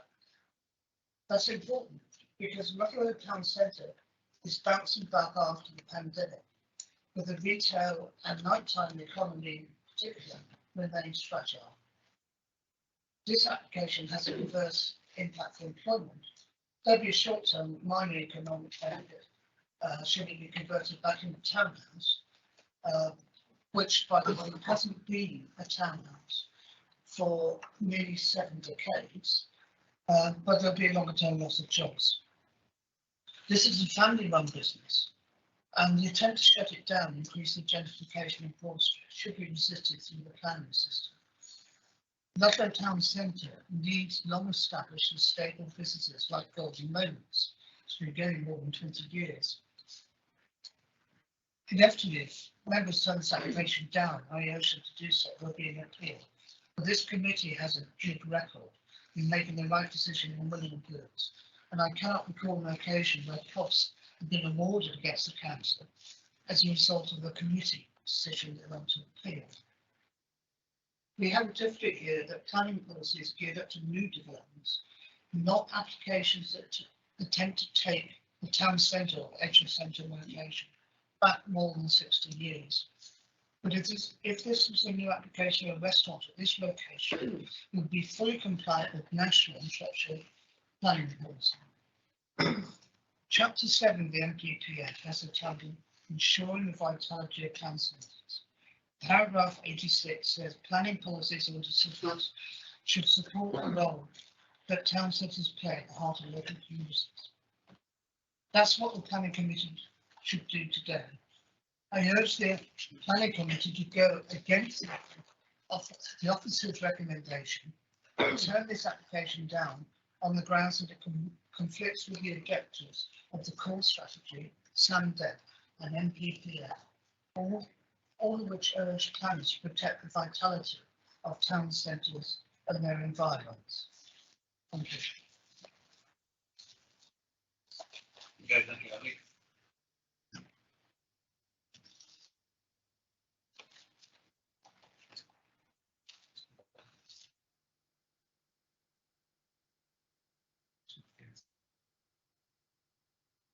Okay, so I'm going to open this to debate now, and Councillor Claire Wild speaks first. Okay, thank you, Chairman. So, Andy, Councillor Waddington made reference that it was only 30 metres from what's designated as the town centre in Ludlow, but actually it's quite a fair distance. I don't know if it, on the right hand side you can see that little tower thing. Yeah. It's quite a way down the road. And there aren't shops either side of it, although I think there's shops up to the timber frame bit up the top there. And our job really is to look what's in front of us. And what's in front of us is an application to turn a restaurant back into a house. And actually, that fits into the street scene quite well. And the issue about where the restaurant's got to move to in the town centre is totally irrelevant. We're just looking, and as I say, it's quite a nice residential bit down there, and I think it would improve the street scene by having a house there as opposed to a restaurant. Thank you, Chair. Councillor Marshall. Thank you, Chair. Personally, I spend quite a lot of time on Broad Street in Ludlow, so I know the area very well. And in fact, I've actually eaten in the restaurant concerned. Now, I feel for the business owner that they're basically being given notice to move out. And I do genuinely feel for them. I heard what Councillor Boddington said about there evidently being no retail units available. I've just done a search online here, and within 10 seconds, I've got 4 retail units that are available more within the town centre part of Ludlow. So I would need significant convincing that there isn't somewhere that they can relocate to. I think the owner's aspirations of turning it from a restaurant back into a Victorian townhouse, which is predominantly what is down that end of Broad Street anyway, some fantastic premises. His aspirations for that to convert it into a house, to make it a quieter, more livable area, I actually think it's quite admirable, and it's the sort of area that maybe I would want to live. And I've been sitting here, and when I was reading this application over the weekend, I was sitting there and thinking to myself, what would we be doing if we were to be looking at it, we're turning a townhouse into a restaurant, and we're doing it the other way, we'd all be sitting here saying, no way, no way. Now, when we look at that, and as Councillor Boddington said, it's been 70 years since that was a townhouse. Now, Ludlow Town Council, they state that it would have a detrimental impact on the character of the area. Now, I'm looking at the signage outside that property, and if by removing that and making it into a townhouse is detrimental on the character of the area, I'd love to know what character they want for that part of the town, because I think it would only be for the betterment. And as I say, when you look at Broad Street as a whole, it's, as Councillor Wild said, there's not that many shops there, it is more residential. And I do have to look at this in a way that I'm absolutely 100% behind turning that back into a house. There are retail units about, whether or not they're at the same cost as what they're paying now, because this is a little bit out of the area. From a commercial standpoint, that's not for us to decide. It's for us to decide whether we think that the application ticks the boxes within the planning policies, and for me, it certainly does. Councillor Bagmore. Thank you. I find this quite difficult. I was interested to look at the photograph because I think that looks like quite a pleasant street scene. I kind of expected when I first read the papers that it would be, you know, great big traditional shop front with all sorts of neon lights and so on. But I think that actually looks very tasteful. It's clearly a well-loved and well-used restaurant that's been established over a number of years, and it's always sad to see something of that nature being expected to move on and find new premises. However, on the other hand, I think turning this into a property, into a residential accommodation also has its merits. I mean, I don't think we can look at this from a planning point of view. I don't think we can look at this in terms of the upset of local residents and the fact that, you know, it might be difficult for them to find another premises. But I just find it very, very difficult. On the one hand, I hate to see a popular family business being expected to move. On the other hand, I can see the merits of returning to a quiet residential street. So I'm still slightly conflicted. Thank you. Councillor Paddy. I would also like to say that this is a residential street. I've lived there 48 years, so I know that it's a residential street. The house with the ground door, that was empty for a long time. I knew the owners of that house. They were millionaires. They did nothing to the house. All one side was falling into I think it was either Bell Lane or Grand Lane. There's two little streets that run along. So everybody turned into that street. The gentleman that's had the red brick house has done a darn good job on that house. It's gone back to the way it should be. It's an Edwardian house, and it's absolutely beautiful. The people who have the ground door house have now made that into a beautiful house as a small ballroom. And I'm not sure, but I do believe that Golden Moments belong to that house at one time, and it's extended into that. Now, you look at it now, see all those cars? Now the cars go into the street, this way, all the way up, except for these cars at the end. And the people who own Golden Moments and the customers that come on Wednesday, Thursday, Friday, Saturday, Sunday night, all park next to that white car and the blue car. So you end up with two abreast and sometimes three abreast on both sides of the street, which doesn't make that into a residential street. It makes it into a parking space. So I'm all for this going back to being a house. I was on planning when I was district council. I've been in all these houses, and I've seen how it has improved the whole look of Broad Street. Broad Street is a beautiful place. There is already an Indian restaurant further up the street, which is in the town centre. Can I just say, the only thing wrong with the street is Shropshire Council's pavements. Those pavements on that street are the worst pavements. And coming up and down it in a wheelchair a few weeks ago nearly killed me. Now, if you walk along there, I've had umpteen elderly people who have broken their hips and feet and all sorts of things. Please, if we're going to make this a beautiful resident, can we get Shropshire Council to do something about the pavements, please? And that's just an end. But I really want this to go back to a residential house. Speak to the local member. I think Thank I've you. been a local member longer. Councillor Lumley and then Councillor Wild. Yes. Yeah, when I read the report, the bit that hasn't been said, really, under permitted development, this would have gone back to a house without having to come before us, apart from the fact that it's a listed building. And it is for the owners, if we turn it down, to kick them out anyway, board it up and make it look horrible. So we won't do ourselves any favours if we turn this application down. Thank you. Thank you, Chairman. I'm just going to move the recommendation for approval. I'll second. Thank you. Seconded by Councillor Marshall. We move to the vote. Thank you. Okay, thank you, Chair. So if you could indicate whether you are for or against the proposal to accept the officer's recommendation.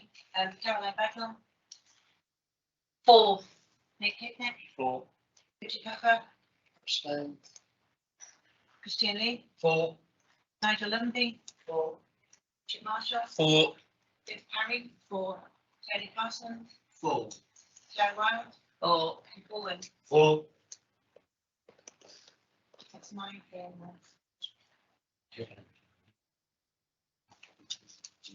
Okay, straight on to item 12. Same notice. No, wait that, yeah. And I'll move it, I'll propose again if you like, Nick. It's the listed building one next for Wall Street, yes. Yeah. I'm quite happy to move that, propose that as well. And I'll second it, yeah. Just check if Elsa wants to make any comments on this.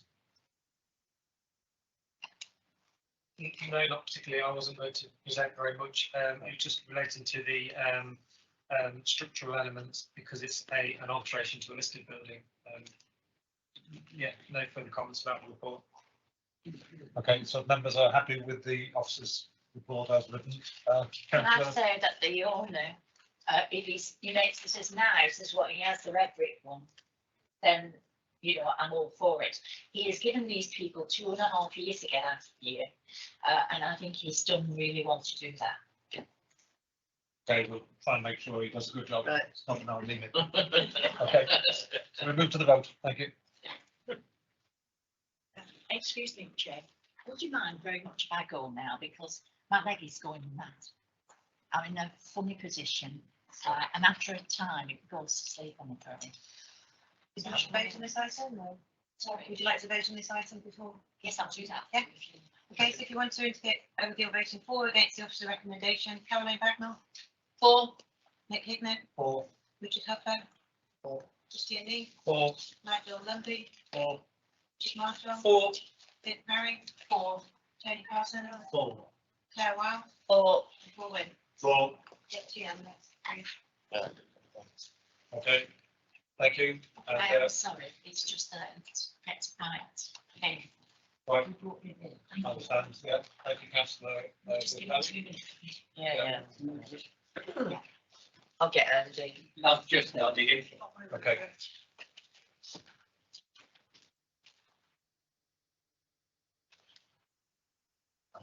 Okay, thank you. So we move on to item 13, proposed running of 68 High Street, Albury. I'm the local member chair, so I leave that vote for section. Thank you. Okay. Thank you, Chair. Firstly, I just draw members' attention to the late representation sheet. So, switch my microphone. Late representation sheet. These rewording of condition, recommended rewording of condition 5 there, which relates to agreement and the materials rather than being a full pre-commencement condition. I think it relates to agreement being required before any above ground works were to be undertaken. The application relates to the proposed single story dwelling on land to the north of 68 High Street, Albrighton, which is in the centre of Albrighton and within conservation area. It's the site outlined in red on the attached on the display plan there. The proposed dwelling is indicated there in red. It's, as I say, a single story dwelling immediately to the rear of those two properties, which I'll display photographs of in a moment. So there's the proposed dwelling. There's parking area here for both this dwelling and some of the properties that front onto the highway, and a bin storage area here with an amenity area to the dwelling situated here. You'll see at the top there, it's a fairly nondescript single story bungalow that is proposed. I'll come on to that issue a little bit later. So you'll see that the access to the properties that front onto the highway are shown on the top left photograph there, with the access down to the area of land in question. Between the two properties, you'll see where that car's parked. I mean, there you'll see it's a fairly tight access, admittedly, but it would serve only the properties that front onto the highway, and the additional property. There's a right of way over those over that access, so the parking of vehicles in that alleyway and blocking of access would be a civil matter between the property owner and anyone choosing to park there. So these are just photographs of some of the buildings that are on the site. Currently, you see there's a flat roof building there. There are bins stored at the rear. So it's fairly, the buildings in and of themselves currently on the site are pretty nondescript, and a flat roof buildings tucked away behind the existing shops.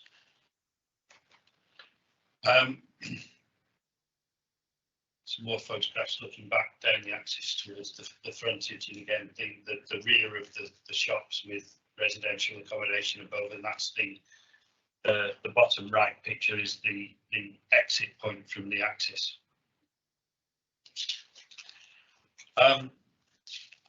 You'll see the report sets out the kind of the consultations that were carried out,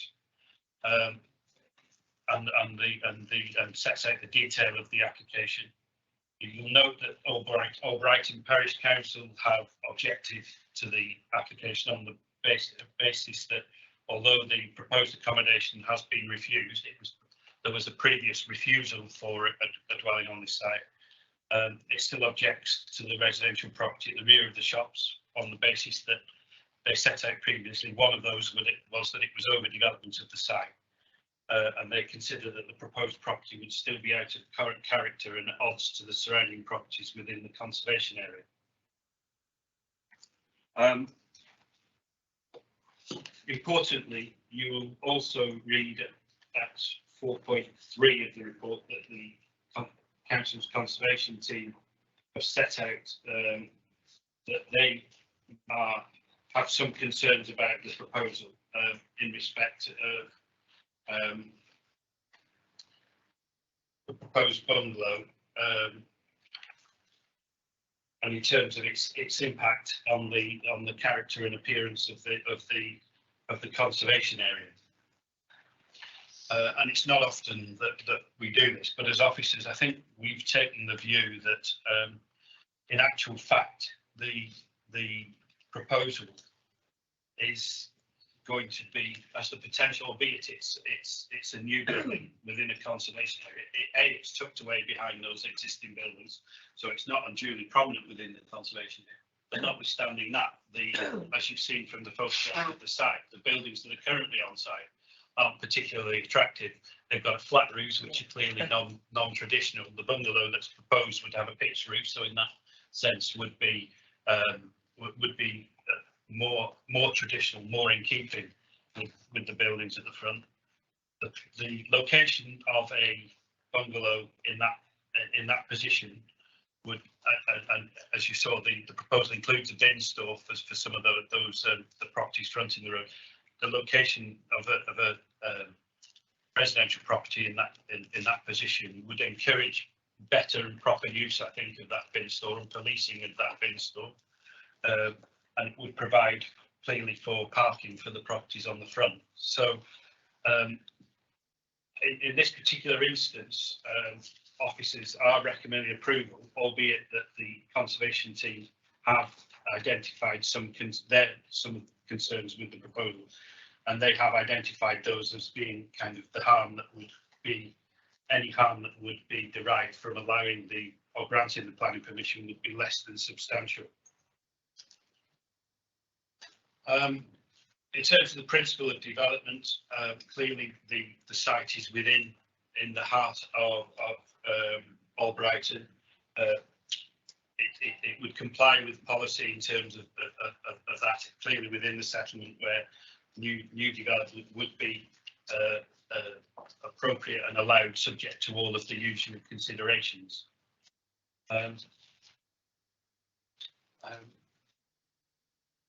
The other considerations in respect of highways and affordable housing are set out in the report. Officers, as I say, are content that there aren't any substantive reasons for recommending refusal for the application in terms of its design.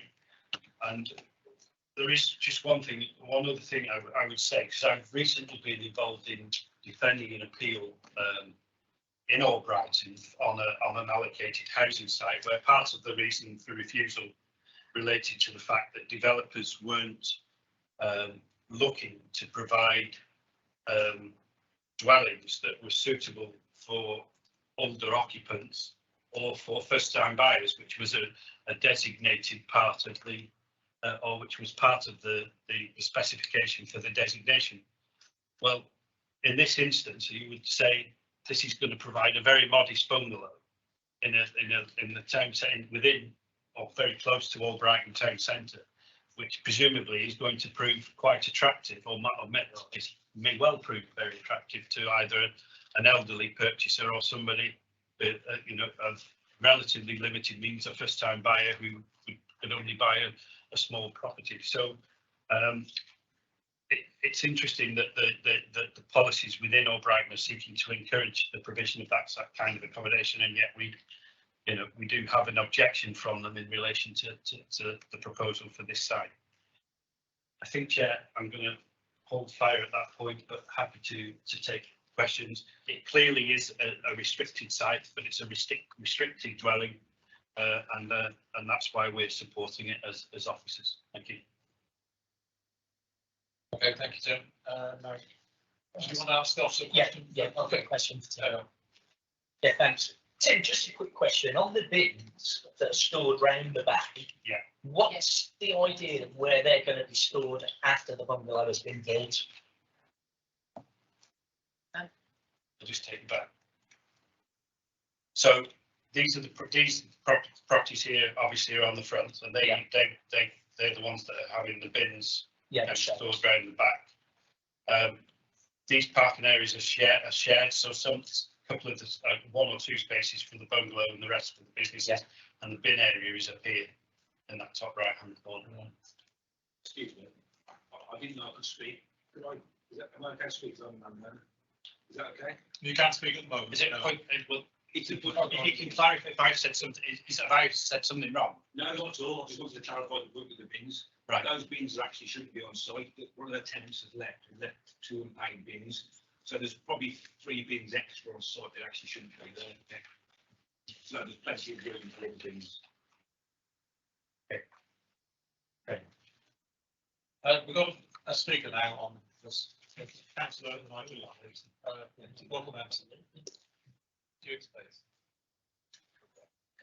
You noticed that I has actually put a written comment on, which is unusual for somebody not writing, and I do actually want to say that I'm neutral on this. However, I want to clarify the parish council stance. I was on holiday at the time, and they voted on this, and actually it was the chairman's casting vote that did it to against.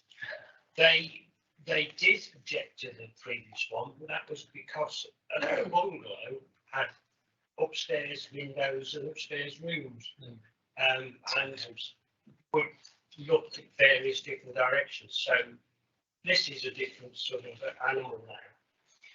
It is actually what I would describe as a brownfield site, because the proposer is removing all those flat roofs that are at the back of the two shops. What they've actually done is they had all these back rooms that had all the various shop items in, and they've now got the left hand side of the house shop. So now they've got a door front, so they don't need it. So they're actually removing all those outbuildings and other rooms. So we're not losing any green spaces. It is in the conservation area. You've probably seen from the photos, there was one where you look down the drive and then you've got the green and then you've got the beautiful part of Albrighton there. This part is not the beautiful part of Albrighton. It is 1960s, 1970s shops or whatever. And so I actually think it has merits, but I want to remain neutral because I appreciate that Albrighton Parish Council collectively come to a vote of they didn't want it. I'll leave it with you. Okay, thank you. So we open this to debate. Members? I start with Councillor Richard Marshall. Thank you. Yeah, I'm a little bit confused with this one because I look at it and this is infilling at its worst. When I look at it, we've got a little space there and we'll just drop a bungalow in there, and I know it was refused before because I think it came to this committee before as well, if I remember rightly. I do think that we've got to look at what Shropshire Conservation are saying though, and when they're saying that the existing site lies behind existing shops, which is right, but then it's very close and lies adjacent to 7071 High Street. That's a grade 2 listed building, and I'm all for infilling. And in a lot of ways, I prefer infilling to nicking parts of conservation areas and greenbelt.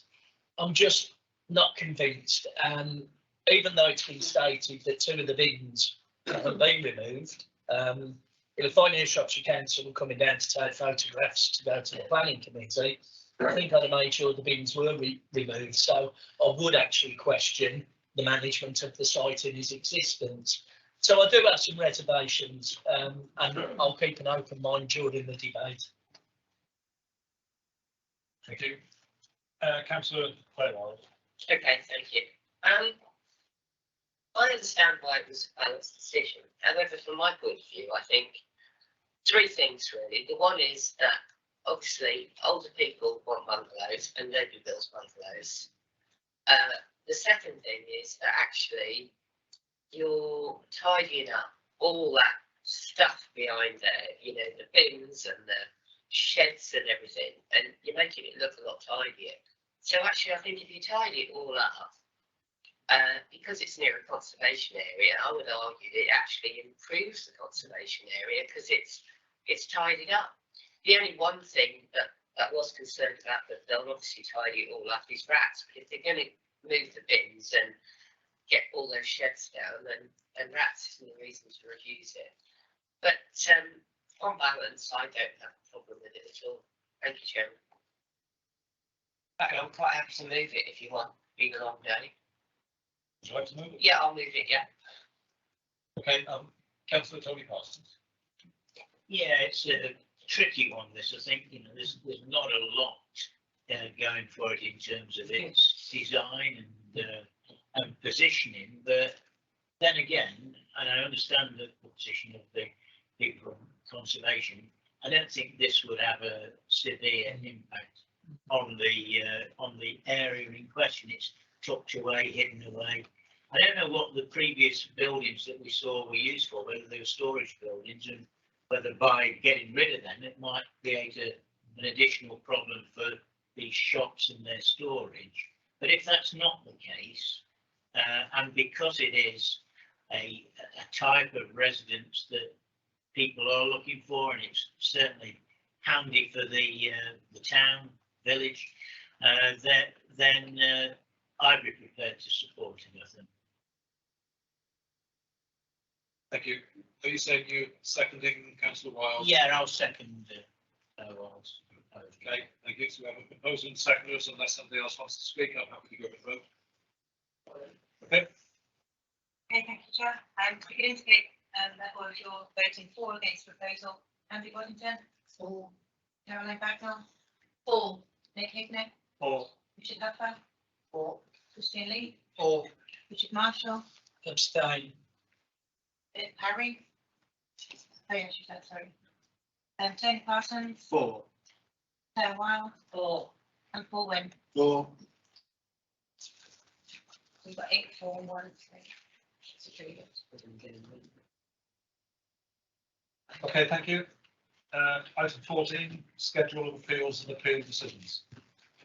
Chair, thank you. I'm not intending to take up much time in respect of these. You've got the appeal decisions there. You'll see that we've lost a couple of appeals. I did just want to reference, and it's for some reason it's appeared twice on the list, but the decision for the variation of condition 1 approved plans and landscaping at land west of Springfield Park, Clee Hill.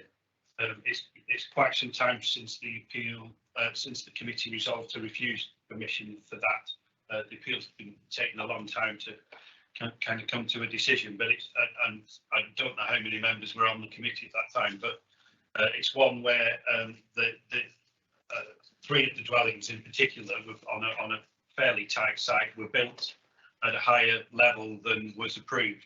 I think that it ranged from about 0.8 of a metre to just over a metre in terms of the deviation from oh sorry, no, I think they were all under a metre, but from about 0.5 up to 0.8 of a metre from memory. But they were built higher, and subsequently they sought the amendment to the approved plans.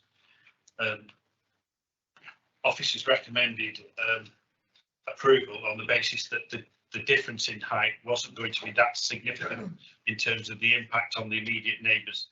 Committee took a different view, and the application was refused because of the impact on the residential amenity of the neighbours. But you will see, if you read the appeal decision, the inspector took the view that the deviation wasn't so sufficient to warrant a refusal. But I would have to say, and Councillor Huffer knows this from experience, it's a difficult site. It's one that has been developed as a result of a permission that was granted pre-unitary days, and one, I have to say, a development which is that tight and that controversial on a sloping side. Had it come before us today, I think we probably would have put a recommendation to you to refuse, but there was an extant permission which couldn't be removed from the site. So that's all I wish to say, Chair. Okay, thank you. Thank you, Tim. Move to item 15 now, which is exclusion of public interest. Can I ask for proposal and seconder to exclude public interest? Thank you. Proposed Councillor Lee, second Councillor Bagnall.